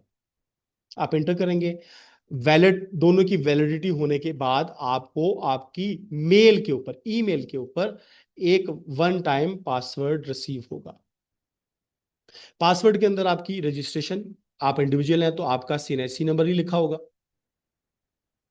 अगर, ठीक है, और आपका यहाँ पासवर्ड लिखा होगा, आप फौरन से चेंज कर सकते हैं, और एक पिन लिखा होगा, पिन आपका डिजिटल सिग्नेचर होता है, ये 4 डिजिट का एक पिन होगा, ये आपको मौजूद मिलेगा। तो आपकी ये चीज एंटर करने के बाद यू कैन रजिस्टर्ड, तो आप रजिस्टर ये प्रोसेस कंप्लीट करते हैं, तो इसके बाद आप नॉर्मली आप वो क्रेडेंशियल जो आपको ईमेल पे रिसीव हो गए यहाँ पे एंटर करते हैं, आपको जैसे ये नजर आ रहे हैं, तो आप लॉग इन करते हैं, तो आप ये इस डैशबोर्ड के ऊपर you will land on this, इस पोर्टल के ऊपर। नाउ अब आपकी रजिस्ट्रेशन मुकम्मल हो चुकी है। आप रजिस्ट्रेशन के प्रोसेस को कंप्लीट देखने के लिए आपको, सर ये हुआ कैसे, मैं कंप्लीटेड टास्क के अंदर जाता हूं। तो आपकी रजिस्ट्रेशन कैसे हुई हुई है, जैसे यहाँ पे आपकी 181 के तहत आपकी रजिस्ट्रेशन कंप्लीट हुई कि आपने अपना ये डाटा बेसिक इंफॉर्मेशन दे दी है। अब देखिए हमने जब ये पढ़ा के, तो यहाँ पे तो सर डिटेल्स बहुत ज्यादा है। सर यहाँ पे तो हमसे वो काफी रिक्वायरमेंट्स पूछ रहा है। अगर आप सैलरी पर्सन है, देखिए आपका यहाँ पे तो आपकी रिक्वायरमेंट में CNIC, NICOP, cell number, email, nationality, resident address, accounting period. Sir ये तो चीजें, इसके अंदर तो कुछ चीजें आपकी ज्यादा पूछ रहा है। इन केस बिजनेस, अब देखिए इन केस बिजनेस में तो बिजनेस का नाम भी चाहिए, आपके बिजनेस का एड्रेस भी चाहिए, आपके बिजनेस का एड्रेस भी चाहिए, प्रिंसिपल एक्ट, आपकी प्रिंसिपल एक्टिविटी भी चाहिए। अगर आप सैलरीड पर्सन है, जॉब करते हैं, तो आपके एम्प्लॉयर, एम्प्लॉयर क्या होता है, आपका जो जॉब जहां गवर्नमेंट जिस जहां अदारे में काम कर रहे हैं, उसका एनटीएन, उसका नाम भी चाहिए, address end of the property in case of property income. अगर आप लोग रेंटल पे जगह दी हुई है, तो उसका आपका ये चीज चाहिए। ये मैं इंडिविजुअल की बात करूं, तो हम ये डाटा कहां इंटर करेंगे, तो ये चीजें अब आ जाते हैं हमारे पास। इसके लिए दो जगह है, दो तरीके से रजिस्ट्रेशन कर सकते हैं मुकम्मल। पहला पार्ट आपने यहाँ पे कंप्लीट कर लिया, अब आप आगे जाते हैं रजिस्ट्रेशन के अंदर। तो हम मॉडिफिकेशन यहाँ पे चलते हैं। यहाँ पे अगर मैं इसको फाइल करता हूं 181 के तहत, तो अब ये बुनियादी चीजें, जो बाकी चीजें हैं, वो मेरे पास यहाँ पे मौजूद हो गई। ठीक है जी। अब मैंने पर्सनल, ये जो सारी इंफॉर्मेशन देखें, इंडिविजुअल हूं, मैंने एड्रेस डाल दिया, आपका ईमेल आ रहा है, आपका नंबर आ रहा है, ये जोंग, ये तमाम डिटेल आपके सामने नजर आ रही होंगी आपको। ठीक है।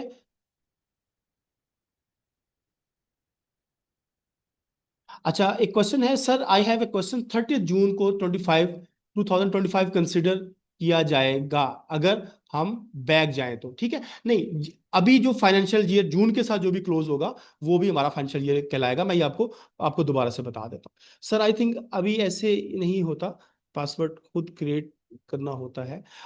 जी, आपको मैं ये भी चीजें थोड़ा सा बताता हूँ आपको, थोड़ा शायद थोड़ा सा कंफ्यूजन हो रही है।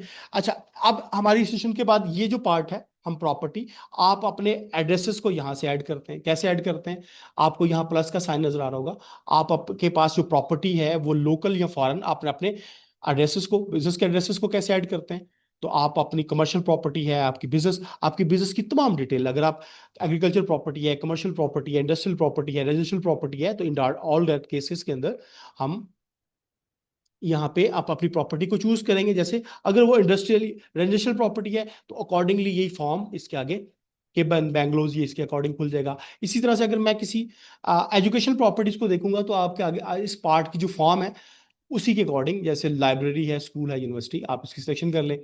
आप इसके एड्रेस को दें, office number, unit number, complex street number आप ऐड करते हैं, लोकेलिटी ऐड करते हैं। याद रखिए यहाँ स्टैरिक्स मेंशन है, जितने भी स्टैरिक मेंशन है, ये आपको ये इस पार्ट को कंप्लीट करना है। जब आप इसे ओके करेंगे, तो आपका ये जो प्रॉपर्टी है वो यहाँ इस तरह से ऐड हो जाएगी। आप इसको एडिट भी कर सकते हैं, यहाँ पे एडिट का ऑप्शन मौजूद है, एडिट कर सकते हैं। इसके बाद आप बिजनेस की एक्टिविटीज को ऐड करते हैं। तो हमने यहाँ पे ये पढ़ रहे हैं कि अगर आप बिजनेसमैन हैं, इंडिविजुअल के लिए, अगर आप बिजनेस काम कर रहे हैं, बिजनेस का नाम, आपकी बिजनेस का एड्रेस, जैसे अभी हमने ऐड किया, प्रिंसिपल एक्टिविटी, आपकी बिजनेस की एक्टिविटीज भी हम यहीं से ऐड करते हैं। तो मैंने आपको बताया कि इंडिविजुअल तो मल्टीपल हो सकते हैं। इंडिविजुअल कौन हो सकता है, जैसे इंडिविजुअल की मैंने बात की, इंडिविजुअल है। अगर इंडिविजुअल कौन है, अगर वो सैलरीड पर्सन है, सैलरीड पर्सन है, अगर वो किसी गवर्नमेंट के एम्प्लॉय है, या वो किसी प्राइवेट सेक्टर में काम कर रहा है, तो उसको क्या चाहिए, अपने एम्प्लॉयर का उसका एनटीएन चाहिए, एम्प्लॉयर का नेम चाहिए। ठीक है। इसी तरह इंडिविजुअल को और कौन हो सकता है, वो बिजनेस भी कर सकता है, कोई शॉपकीपर भी हो सकता है, शॉपकीपर भी हो सकता है, कोई डॉक्टर हो सकता है, कोई लॉयर हो सकता है। तो उसके लिए बेसिकली बुनियादी चीजों के अलावा, अगर वो एज ए डॉक्टर है और किसी बिजनेस के नाम से काम कर रहा, लॉयर है, वो कंसल्टेंसी फॉर्म में बिजनेस का नाम, बिजनेस का एड्रेस देगा, अपने प्रिंसिपल एक्टिविटी देगा। सैलरी पर्सन के लिए उसने अगर वो रेंटल इनकम उससे कहा था, तो उस पर्टिकुलर एक्टिविटी का आपको एड्रेस देगा। दोबारा से यहाँ चलते हैं। अब आप आ जाते हैं, देखिए यहाँ पे हमारे, हमने बिजनेस को ओपन किया, बिजनेस को ओपन किया, भाई यहाँ प्लस का साइन आ रहा है, प्लस के साइन के ऊपर अपने बिजनेस का नाम एंटर करते हैं। सपोज मैंने मैंने कोई हाफिज बिलाल पकवान के नाम से कब ये बिजनेस स्टार्ट किया, आप सपोज रिसेंटली कहते हैं इसी मंथ मैंने स्टार्ट किया, आप किस कैपेसिटी में ऑन करते हैं, 100% ऑन कर रहे हैं, उसके बाद आप यहाँ पे प्लस के साइन पे एक्टिविटी को ऐड करेंगे, आपकी प्रिंसिपल एक्टिविटी ऐड करेंगे, यहाँ एक सर्च का ऑप्शन आ रहा है, यहाँ पे सिलेक्ट करते हैं आप। ठीक है, आप सपोज रिटेलर की बात करते हैं, आप यहाँ सर्च करेंगे तो आपको 100 ऑफ ऑप्शंस के साथ वो ये दे देगा, रिटेलर, ट्रेड रिटेलर्स, आप ये तमाम ऑप्शन है, आपकी जो करीब तरीन एक्टिविटी है वो आप उसको से देख रहे हैं, आप उसमें से कोई भी एक्टिविटीज को सिलेक्ट कर लें। इसके पास फर्दर पेजेस भी मौजूद हैं, आप इनको यहाँ पे स्क्रॉल करके फर्दर आगे भी जाके देख सकते हैं कि इनको आपने रिटेल ट्रेड हो, सपोज सपोज मैंने यहाँ पे इस एक्टिविटी को सिलेक्ट कर लिया, ये ऑटो पे इसके सब सेक्शन, इसके सब पार्ट्स को सिलेक्ट कर लेगा। ठीक है, और आपने डेट, स्टार्ट डेट कब किया, आप इसको सपोज मैंने 1 अप्रैल से स्टार्ट किया, आप ओके करेंगे तो आपकी बिजनेस की एक्टिविटी यहाँ पे ऐड हो जाएगी। इसके बाद सेल टैक्स और फेडरल एक्साइज की एक्टिविटीज भी तब ऐड करते हैं जब आपकी, आप टैक्सेबल एक्टिविटीज कर रहे हैं, तो सेल ऐसी सेल की एक्टिविटीज कर रहे हैं तो आपको यहाँ सेल टैक्स के लिए भी अपनी एक्टिविटी को इंटर करना होता है। जब आप ये इंटर कर लेंगे तो आपकी इस तरह से ये डाटा आपको यहाँ इंटर होगा। मैं यहाँ क्लिक करके बता रहा हूँ, ये देखें इस पर्सन की एक डिटेल आ रही है, wholesaler, retail trade, repair, motor vehicle. दूसरे पार्ट के अंदर उसकी सेल टैक्स एक्टिविटी यहाँ पे कॉर्नर्स पे देखिएगा, तो आपकी एक्टिविटीज यहाँ से आप एंटर करते हैं। यहाँ पे एडिट करना चाहें तो यहाँ से एडिट कर सकते हैं, ये ऑप्शन आपको एडिट करके दोबारा से कोई आपकी चेंजेस करनी है तो आप एडिट कर सकते हैं। ठीक है, आपकी कमर्शियल प्रॉपर्टी को हमने यहाँ से ऐड कर दिया था। इसके अलावा आपका लिंक है, लिंक के लिए आप अपने सपोज यहाँ लिंक का पर्सन है, आप किसी एडवाइजर कंसल्टेंट का, आप अगर आप डिटेल्स आप यहाँ से लिंक करना चाहें, आप एम्प्लॉयर को लिंक करना चाहें, तो आप रिप्रेजेंटेटिव को लिंक करना चाहें तो आप यहाँ से लिंक कर सकते हैं। ठीक है, आप अपनी अथराइज कर रहे हैं किसी पर्सन को कि आपके बिहाफ पे ये वर्क करे, तो आप यहाँ से लिंक कर सकते हैं, लेकिन आगे जाके हम इन चीज़ों को डिटेल से कुछ कवर करेंगे। अगर आपके इसके अलावा रजिस्ट्रेशन के लिए आपको क्या क्या चाहिए, फॉर्म 181, आपने जो फॉर्म की रजिस्ट्रेशन की आप तो यहाँ पे आप अटैच करेंगे। इसके अलावा आपकी रेजिडेंशियल जो एड्रेस अभी आपने ऐड किया, वो अगर आपकी ओनरशिप में है तो ओनरशिप के डॉक्यूमेंट ऐड करेंगे, अदरवाइज टेनेंसी के डॉक्यूमेंट, आपके पास रेंटल एग्रीमेंट है वो ऐड कर लेंगे। आपके पास पिछले 3 मंथ का आप प्रीमिसेस का, ठीक है, यूटिलिटी बिल के अंदर आपकी इलेक्ट्रिसिटी, आपकी गैस का बिल हो सकता है और आपका इंटरनेट का बिल है, तो पेड बिल हो लास्ट 3 मंथ्स का वो अटैच कर दें। उसको पीडीएफ के अंदर आपने पीडीएफ के अंदर अटैच करना है। ठीक है, तो ये कैसे आप इस पे जब आप कोई चीज़ें ऐड कर देंगे तो आपको ब्राउज करके वहां पे ले जाएगा। मैं आपको करके भी दिखा देता हूँ अगर आपको चीज़ें रिक्वायर्ड है। सपोज मैं यहाँ पे क्लिक कर रहा हूँ, यहाँ पे फाइल का आप अटैच करते हैं, फिल प्लस का साइन है, तो आपकी सपोज कोई भी आपके पास कोई डॉक्यूमेंट मौजूद है, जैसे मैं यहाँ पे किरायनामा है, मैं इसको अटैच करता हूँ, ओपन करता हूँ, तो ये मेरा किरायनामा है बेसिकली, ये टेनेंसी एग्रीमेंट है, ये मैंने इसको ओके कर दूंगा तो ये यहाँ पे ऐड हो गया। आप इसको डिलीट करना चाहें तो डिलीट कर सकते हैं, तो ये भी आपके पास ऑप्शन मौजूद है। तो यहाँ पे आपने इसके अलावा बैंक अकाउंट की डिटेल्स हैं, तो आप बैंक अकाउंट भी अपना ऐड कर सकते हैं। तो आप अपनी तमाम बिजनेस की रजिस्ट्रेशन के हवाले से अगर देखें तो ये चीज़ें अटैच करने से आपको मल्टीपल फैक्टर फायदे होते हैं, जो हम आगे जाके मैं आपको डिटेल से कवर भी करूंगा। अब आगे आ जाते हैं, यहाँ पे आप बैंक कैसे ऐड करते हैं, ये प्लस का साइन आपके पास आ रहा है। आप बैंक की टाइप सेलेक्ट करेंगे, अकाउंट, एन्युटी, बॉन्ड्स, डिबेंचर्स हैं, आप अकाउंट सेलेक्ट करते हैं। अकाउंट्स में फॉर्म कौन सी है, कि आपका करंट अकाउंट है, नेशनल सेविंग अकाउंट है, कोई पेंशन अकाउंट है या सेविंग अकाउंट है, आप इनमें से कोई भी सिलेक्ट करते हैं। जैसे आपका सपोज करंट अकाउंट है, आप इंस्टीट्यूशन को ब्राउज करेंगे, सपोज मैं मीजान बैंक, आप चकलाला के अंदर कोई ब्राउज कर रहे हैं, तो आपकी पर्टिकुलर ब्रांच खुद ब खुद ही यहाँ पे यह डाटा आपके पॉपअप हो जाएगा, ये आ जाएगा, आप यहाँ से सिलेक्ट करके यहाँ पे ऐड कर सकते हैं। इसके बाद आप आपने बैंक अकाउंट की करेंसी कौन सी थी, आप पाकिस्तानी करेंसीज के अंदर फॉरेन करेंसी अकाउंट ओपन किया, आप ये सिलेक्ट करेंगे। आपने ये अकाउंट कब ओपन किया, ये आप ऐड कर देंगे। आपका अकाउंट 100% ऑन करते हैं, ये ऐड करते हैं, और 100% शेयर के साथ आप ऐड करते हैं और ओके कर देंगे, तो आपका डाटा इस तरह से डिस्प्ले हो जाएगा। आप ये तमाम चीज़ें सेव करते हैं, सबमिट करते हैं, तो आपकी registration as a individual complete हो जाएगी।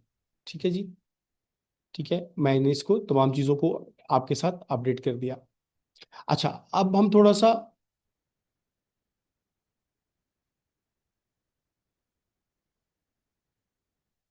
अब आपको एक और वे बताता हूँ। हमने क्या देखा कि हमने रजिस्ट्रेशन के प्रोसेस को 2 जगहों से देखा, लिंक करके देखा, यहाँ पे रजिस्ट्रेशन भी की। अब हम आते हैं हमने किया कैसे। सबसे पहले हमें सेक्शन जो है रजिस्ट्रेशन के लिए 181 को रजिस्ट्रेशन के अंदर देखा, रजिस्ट्रेशन के अंदर जब हमने देखा तो हमने कमीशन की पावर्स को भी देखा कि वो खुद से भी आपको रजिस्टर कर सकता है, और आप रजिस्ट्रेशन के प्रोसेस के लिए दूसरा हमने रूल कहाँ देखा, रूल 80 के तहत हमने रजिस्ट्रेशन स्कोप भी देखा। ठीक है, रिक्वायरमेंट ऑफ इनरोलमेंट। अच्छा, इसके बाद हमने इसको प्रैक्टिकली ओपन करके देखा, हमने फाइनेंशियल ईयर होता क्या है इसको भी देखा। अब ऐसा होता है कि आपका जब एनटीएन बन जाता है तो आप यहाँ से प्रोफाइल के अंदर जाके यहाँ से भी अपनी चीजें अपडेट कर सकते हैं। अपना पासवर्ड चेंज करना चाहें, पिन चेंज करना चाहें, आपको यहाँ से अपना सर्टिफिकेट डाउनलोड करना है तो एनटीएन का मैंने क्लिक किया। अब यहाँ क्लिक करेंगे तो आपके पास ये डॉक्यूमेंट डाउनलोड हो जाएगा, आपका ये एनटीएन का, आपकी एनटीएन रजिस्ट्रेशन, आपने बिजनेस की तमाम रकम एंटर किया, आपकी आपका बिजनेस का एड्रेस आपने तमाम ऐड की, तो आपका ये आपका बिजनेस जो है एनटीएन आपका यहाँ से आपने डाउनलोड कर लिया। ठीक हो गया। अब आ जाते हैं कि सम टाइम ऐसा होता है कि आप इस जगह से रजिस्ट्रेशन की बजाय आप यहाँ से भी आप कुछ डाटा प्रोफाइल में जाते हैं, प्रोफाइल आपकी यहाँ पे भी मौजूद है, यहाँ से भी आप प्रोफाइल को एक्सेस कर सकते हैं। मैं क्लोज करके मल्टीपल और एंगल से भी आपके पास जाता हूँ। आप यहाँ पे देखिएगा कि manage your profile, this option, यहाँ पर टॉप राइट कॉर्नर के अंदर जाएं तो प्रोफाइल के ऑप्शन के ड्रॉप डाउन से प्रोफाइल में भी जा सकते हैं और यहाँ से भी आप एंटर हो सकते हैं। अपनी ये रजिस्ट्रेशन का जो प्रोसेस है ये आप यहाँ से भी कंप्लीट कर सकते हैं। इसी तरह से आप देखें, आप सपोज इंडिविजुअल हैं, आपने पर्सनल डिटेल आपकी यहाँ पे अपडेट हो रही होगी, आपकी इनकम की सोर्सेज आएंगे, आप यहाँ प्लस का साइन ऐड करते हैं तो आपकी कोई भी सोर्स ऑफ इनकम, आपकी सैलरी है, सपोज आप सैलरी पर्सन है, आपकी फॉरेन सोर्स ऑफ इनकम है, नो सोर्स ऑफ बिजनेस, दो इनकम आप अर्न कर रहे हैं, तो आप यहाँ पे क्लिक करेंगे, ओके करेंगे, तो आपके पास ये डाटा, ये बिजनेस आपके पास ऐड करने देगा। अब आपको बिजनेस ऐड करने देगा, आप इसकी तरह से ये बिजनेस के अंदर जाके आप यहाँ पे अपना सपोज बिजनेस ऐड कर सकते हैं, ये ऑलरेडी एग्जिस्टिंग बिजनेस है, इसको अपडेट कर सकते हैं, ये तमाम डिटेल इसके अंदर यहाँ मौजूद है। एड्रेसेस जैसे मैंने रजिस्ट्रेशन के अंदर जाके किया था, ये तमाम आप प्रोसेस यहाँ पे भी अपडेट, यूटिलिटी कनेक्शन आप यहाँ पे ऐड कर सकते हैं, बैंक अकाउंट की डिटेल आप प्लस के साइन पर जाएं, आपको वही डिटेल आप यहाँ पे एंटर कर लेंगे। इसी तरह से लीगल रिप्रेजेंटेटिव है आपका, आप आपके बिहाफ पे समबडी जैसे कंसल्टेंट है, लॉयर है, आपका, तो आप उनको भी ऐड ऑन कर सकते हैं। आप एम्प्लॉयर है, जैसे आप जॉब करते हैं तो आप अपने एम्प्लॉयर की डिटेल भी यहाँ ऐड कर सकते हैं। अटैचमेंट्स वही डॉक्यूमेंट्स जो वहाँ पे एडिट थे, आपका 181 रजिस्ट्रेशन का फॉर्म है, एनटीएन फॉर्म यहाँ अटैच कर देंगे, आपने टीएनएलसी का सर्टिफिकेट ऐड कर देंगे, आप अपने 3 मंथ का बिल है, तो आपने, आप चाहे इंडिविजुअल हैं, इंडिविजुअल के अंदर मैंने उन तमाम पॉसिबल ऑप्शंस के अंदर, सपोज इंडिविजुअल के अंदर हमने क्या देख लिया, इंडिविजुअल क्या हो सकता है, कोई सैलरी पर्सन है तो वो अपनी सेशंस करता है, कोई बिजनेसमैन है तो अपनी डिटेल्स ऐड कर रहा है, कोई सपोज कोई शॉपकीपर है, इसके अलावा कोई डॉक्टर है, प्रैक्टिस कर रहे हैं, तो तमाम वो यू नीड टू, अगर आप रिसर्च कर रहे हैं तो आप तमाम डिटेल अपनी यहाँ एफबीआर की साइट के ऊपर अपडेट करेंगे।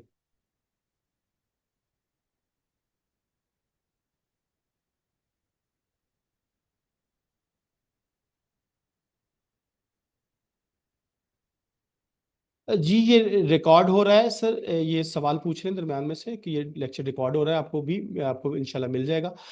सर एटीएल सर्टिफिकेट कहाँ से डाउनलोड करते हैं? एटीएल सर्टिफिकेट, देखिए सवाल कर रहे हैं कि ATL active tax payer list, ये हमारे अगले पार्ट का हिस्सा होगा, लेकिन एक्टिव एक्टिव जो है टैक्स पेयर की जो लिस्ट है वो हम कहाँ डाउनलोड करते हैं? हमारे पास ऑनलाइन प्लेटफॉर्म है, ये सवाल था, ऑनलाइन प्लेटफॉर्म है, यहाँ पे एक्टिव टैक्स पेयर लिस्ट को डाउनलोड करना है, तो अगर आप जाएंगे तो जितने भी एक्टिव टैक्स पेयर लिस्ट है इनकी लिस्ट डाउनलोड हो जाएगी। याद रखेंगे, ऐसा नहीं कीजिएगा, आपको जरूरत नहीं है। अगर आपको किसी पर्टिकुलर पर्सन की एक्टिव स्टेटस को चेक करना है तो आप यहाँ पे आ जाते हैं, अब उसका अगर तो इंडिविजुअल है तो सीएनआईसी इंटर करें। आप इंटर करने के बाद आप इंटर कर रहे हैं, आप ये किस डेट तक का आपका स्टेटस बताता है, 30th of the 4th month, आप कैप्चा ऐड करें 356388, आप इंटर कर रहे हैं, वेरीफाई कर रहे हैं, तो ये इस पर्सन की तमाम डिटेल्स आपको दे रहा है। ठीक है, ये बंदे का स्टेटस बता रहा है एक्टिव है, लेट फाइलर है। अब मैंने आज आपको हल्का सा बताया, देखिए आपको मैंने यही भी समझा देता हूँ कि आ, आपको सबसे पहले इंडिविजुअल के लिए सबसे पहले आप में से कोई बताएगा कि ड्यू डेट कौन सी होती है जी? अभी मैंने बताया, किस सेक्शन के तहत बताया, 118 के तहत आपकी जो सेक्शन की ड्यू डेट है वो 30th ऑफ सितंबर है। ठीक है, ड्यू डेट है 30th सितंबर। अगर 214A के तहत power continuous power time limit को एफबीआर एक्सटेंड कर सकता है, तो आपको 1 मंथ की वो एक्सटेंशन देता है तब भी। तो फिर आपकी टाइम लिमिट बढ़ के यहां तक चली जाएगी, वो 31 ऑफ अक्टूबर तक चलेगी। उसके बाद आपने सेक्शन 119 के तहत खुद अप्लाई कर दिया 15 दिन के लिए, इसके बाद भी मिल सकती है। तो आपकी डेट अक्टूबर, अक्टूबर, नवंबर, 15 नवंबर तक चलेगी। तो अगर आपने इस टाइम के अंदर अंदर फाइल कर दिया तो आप फाइलर कहलाएंगे, फाइलर। आपके साथ लेट का स्टेटस नहीं होगा। अब आपने इस टाइम को भी गवा दिया, अब इसके बाद जब भी आप टैक्स फाइल करेंगे तो आपका स्टेटस एक्टिव हो जाएगा। लेकिन कैसे होगा कि आप चालान जमा करवाएंगे सेक्शन 182 के तहत। अब आपको दिखा देता हूं, आपको क्या होगा, 1000 का चालान भरना पड़ेगा, तो फिर आप एक्टिव हो जाएंगे। लेकिन आपके साथ ये लेट का स्टेटस चल रहा हो, ठीक है, तो ये लेट का स्टेटस आपके साथ साथ चल रहा होगा। तो अगर आपने इस टाइम के अंदर किया, आपका पीआर ने टाइम दे दिया, फिर आपको खुद से भी अप्लाई कर लिया, इस टाइम के अंदर आपने किया, तो आपके साथ लेट का कंसेप्ट नहीं आएगा। लेकिन आप इसके बाद है आएंगे, तो इसका मतलब है आपने इस ड्यू डेट के बाद फाइल किया। अगर ड्यू डेट के बाद फाइल करेंगे तो एक चीज याद रखिएगा, तो आपको बताना पड़ेगा, आपको कुछ सरचार्ज पे करना ही पड़ेगा। तो उस जब आप सरचार्ज पे करेंगे, ठीक है, तो उस सूरत के अंदर क्या होगा, जब सरचार्ज पे करेंगे ही तो आपका स्टेटस एक्टिव होगा।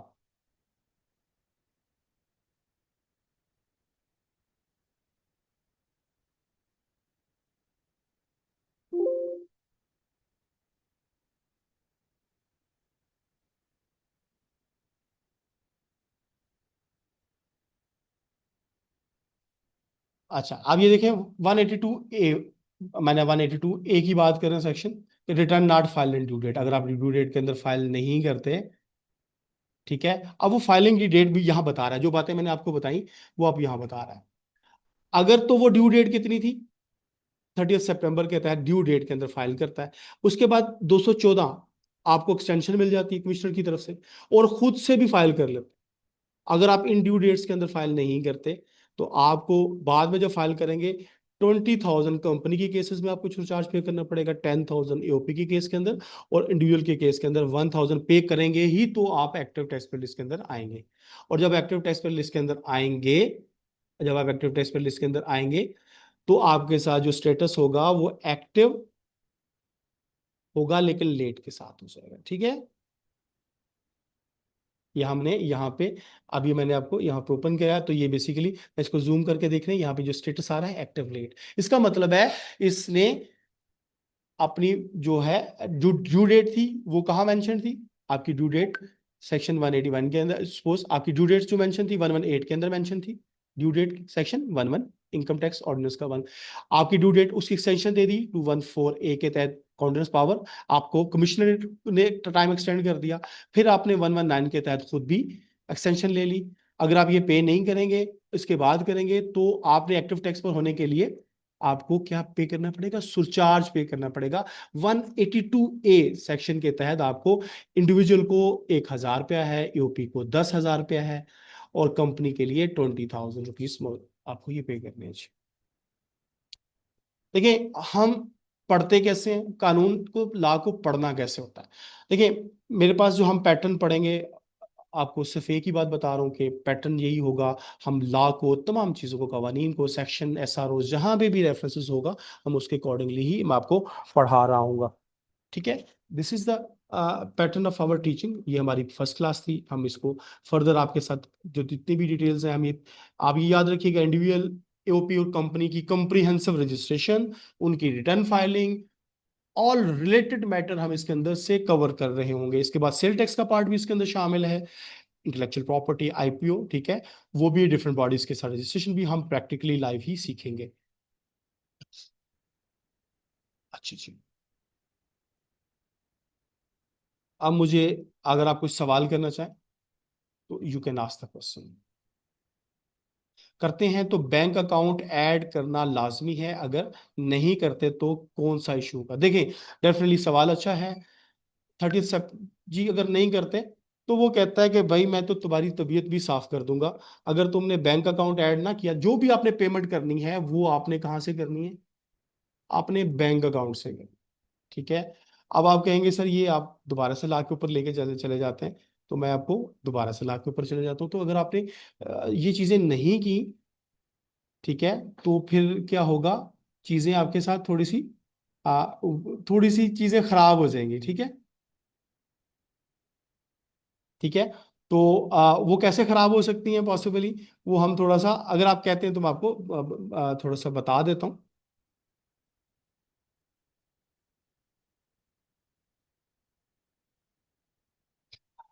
ये एक्टिव टैक्स पे लिस्ट की बात कर रहे थे, तो ये हमारे एक्टिव टैक्स पे लिस्ट का जो डाटा है ना, वो हमारे पास यहाँ पे मौजूद है 114। ठीक है, कुछ अगर आप नहीं करते बैंक अकाउंट तो आपकी एक्सपेंसेस आगे जाके एक काफी बड़ा सवाल है।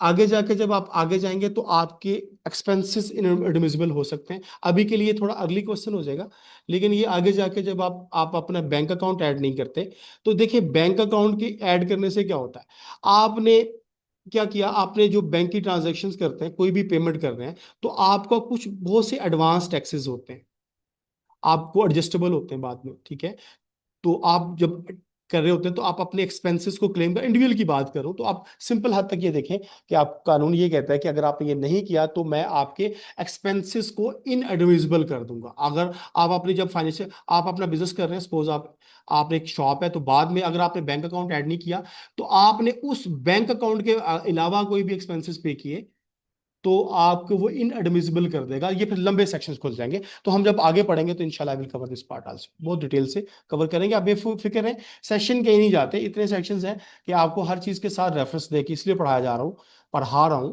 कि आपको जब भी कुछ पूछना हो खुद से आप ढूंढ लेंगे यार ये चीज कहाँ लिखी हुई है। ठीक है जी, नॉर्मली ऐसी चीजें प्रैक्टिस के अंदर चीजें नहीं होंगी। कोई सवाल है जनाब, आप में से हैंड रेज करें। जी, एक पूछ रहे हैं कि क्या हमारा एनटीएन नंबर, हमारा जी इंडिविजुअल है तो आपका सीएनआईसी ही आपका NTN number. Sir I have few small queries हैं, पूछ लें। आप वकास साहब पूछ लें स्मॉल क्यूरीज। जी हाँ सर, ठीक है, ये हो गई। अस्सलाम वालेकुम। जी वालेकुम सलाम, नाम बताइएगा, कहाँ से बात सर, हाँ सर, मैं मोहम्मद वकास बात कर रहा हूँ, लाहौर से बात कर रहा है? हूँ। सर, मेरा ये पूछना था, एक दो क्वेश्चन थे। पहले तो ये था कि जो हमारी प्रॉपर्टी का कह रहे हैं, प्रॉपर्टी का एड्रेस डालना है, तो उसके अंदर क्या कहते हैं, हम जैसे अपने पेरेंट्स के साथ, हम लोग पेरेंट्स के साथ रहे तो उसमें हमारा एड्रेस डालना लाजमी है। उसमें तो मतलब लाइक हम ओन नहीं करते तो घर वालों का है। उसके अलावा यूटिलिटी बिल्स भी जो है हमारे नाम पर नहीं है। तो तो इस पे, कोई इन पे प्रॉब्लम, हमने।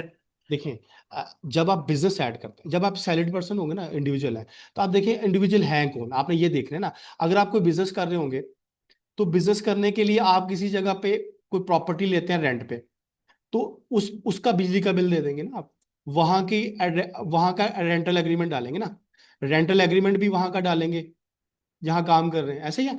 और जो बिजली की यूटिलिटी बिल है वो भी आप जहां से रेंट लेंगे वहां का डालेंगे।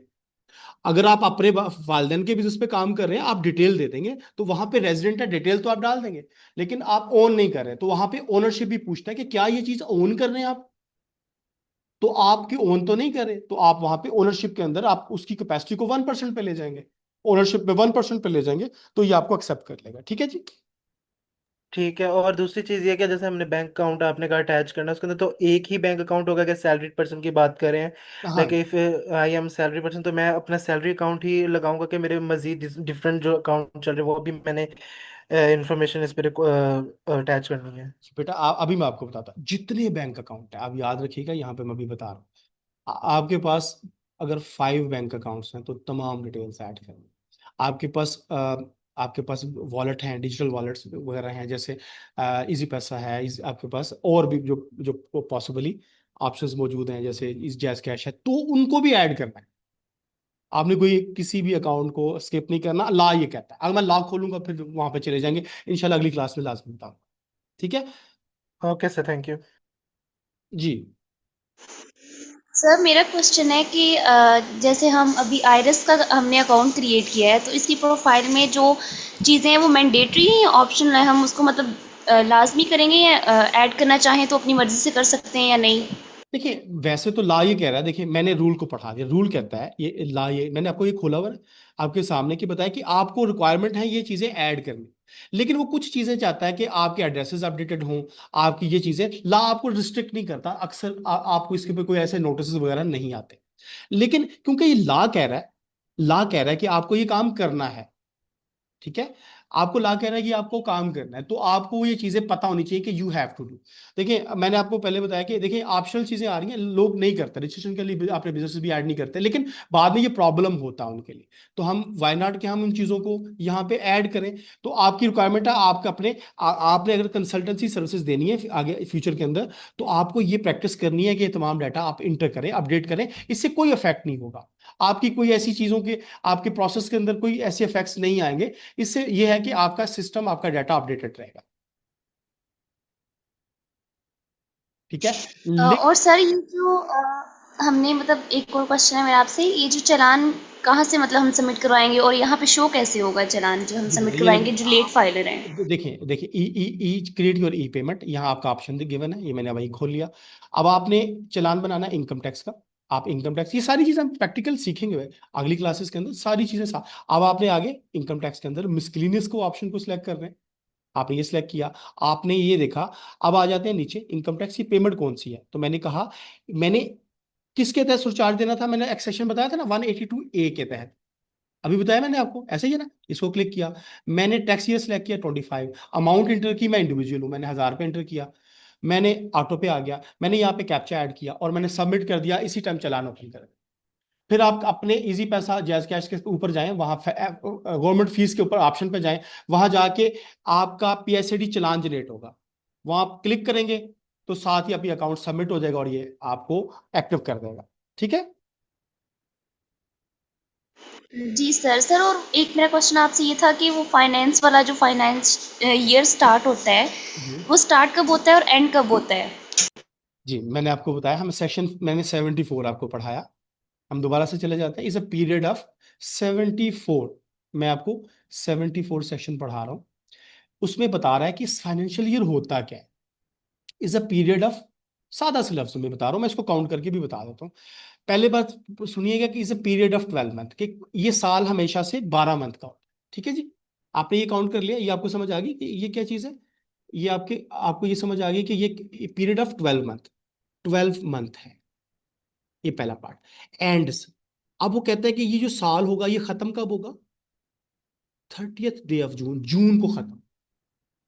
अब देखिए इसका मतलब है तमाम फाइनेंशियल ईयर कब से खत्म हो रहे हैं, 30 जून। अभी एक 2 माह बाद जो जून आ रहा है, उसके साथ फाइनेंशियल ईयर कौन सा है, 26 है ना, ये अभी 2026 चल रहा है ना, ये 2026 चल रहा है मैम। जी सर। अच्छा, अब देखिए वो कहता है पीरियड ऑफ 12 मंथ, जब वो एंड यहां पे हो रहा होगा तो इसका मतलब है इससे इससे रिवर्स में 12 मंथ काउंट करूं। जून से पहले कौन था, मई से पहले अप्रैल, अप्रैल से पहले अप्रैल, ठीक, मार्च से पहले फरवरी, फरवरी से पहले जनवरी, और फिर करते करते ये 1 जुलाई से लेकर 2025 से स्टार्ट होगा और ये यहाँ एंड होगा। तो ये फाइनेंशियल ईयर 26 कहलाएगा। ये 2 सालों पे तो ओवरलैप। सर हम इसे जी जैसे मतलब पूरा ईयर स्टार्ट होता है 1 जनवरी से जी, और वो एंड दिसंबर पे होता है, तो हम इसको क्यों नहीं मतलब फाइनेंशियल ईयर को 1 जनवरी से स्टार्ट कर सकते?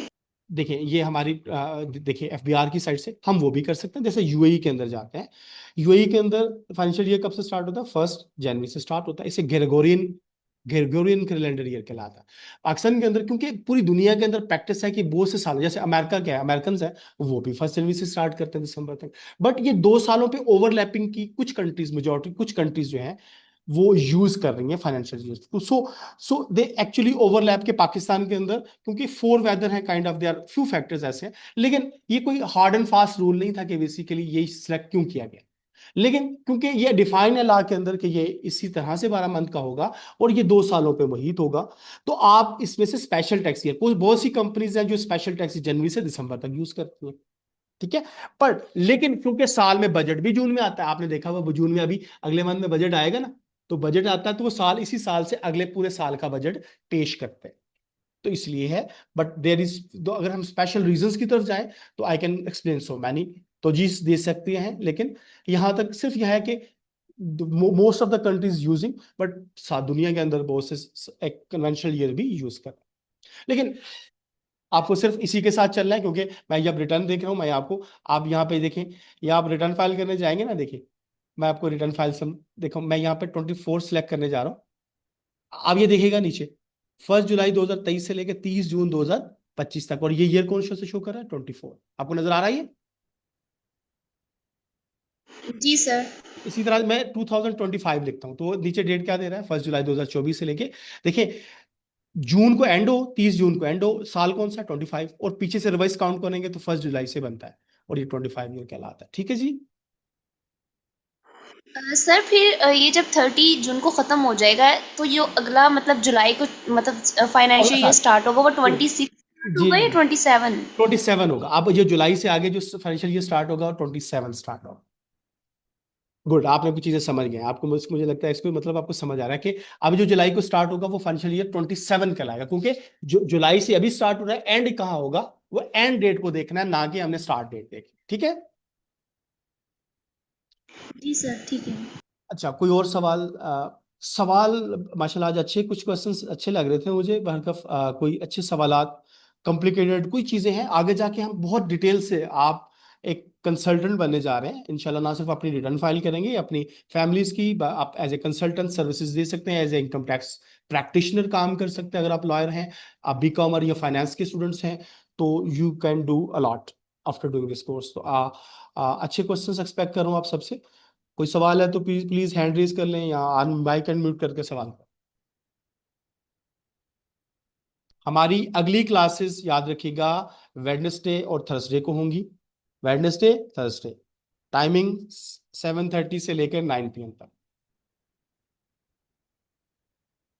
ठीक है जी। आई थिंक सो आज की क्लास के लिए। सर ये जी जी। जो सॉरी सर आपको डिस्टर्ब कर रही हूँ लेकिन एक क्वेश्चन है मेरा आपसे। आप मतलब ये जो पहली बात, एक तो होते होल्ड, हैं लेट फाइलर एक ठीक है, मतलब एक इनकी मिनट, जो एक मिनट। अच्छा, आप डिस्टर्ब नहीं कर रही, आपको 50 क्वेश्चंस भी पूछेंगी, वी आर नॉट डिस्टर्ब। आपको हमें जवाब देना, जब तक आप मैं जवाब नहीं दे देता, क्लियर नहीं करता, हम उसको क्लोज नहीं करेंगे। ठीक है जी, सवाल कीजिएगा।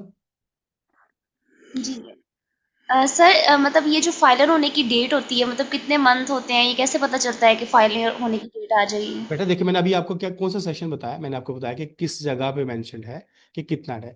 30 सितंबर आपका फाइनेंशियल ईयर कब क्लोज हो रहा है? 30 जून।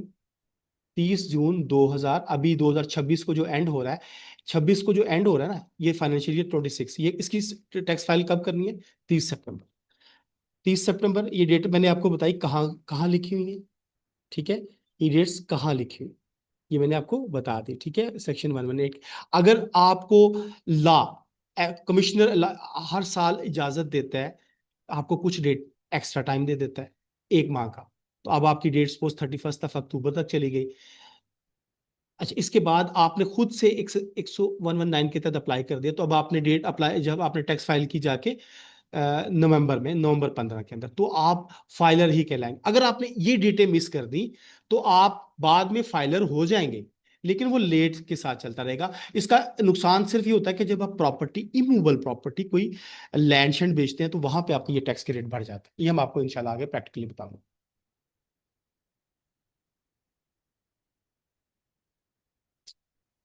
हो गया? क्लियर हो गया? Yes sir.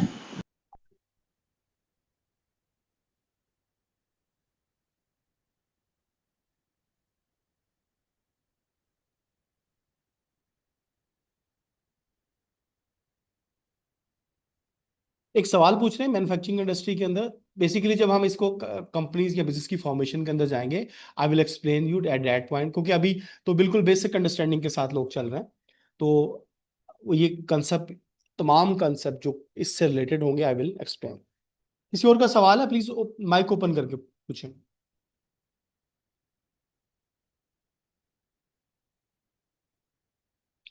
चलें जी, अगर सवाल नहीं है तो इंशाल्लाह हम नेक्स्ट जो हमारी क्लासेस वेडनेसडे, थर्सडे के अंदर होंगी। ठीक है, और इंशाल्लाह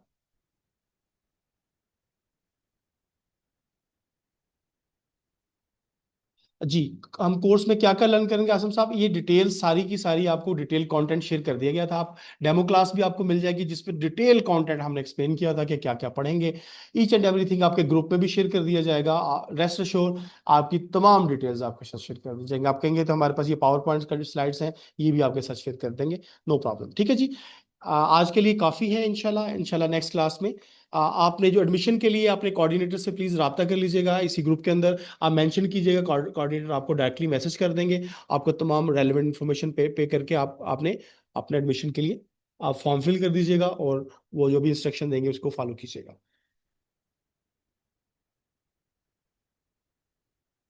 जी, आज का सेशन हम यहीं क्लोज कर रहे हैं। कोई सवाल है तो प्लीज आप ग्रुप में भी ड्रॉप कर सकते हैं। बाकी हमारी इंशाल्लाह प्रॉपर स्केड्यूल जो क्लासेस होगी हमारी वेडनेसडे और थर्सडे को इसी टाइम पर हुआ करेंगे। ओके जी, अल्लाह हाफिज।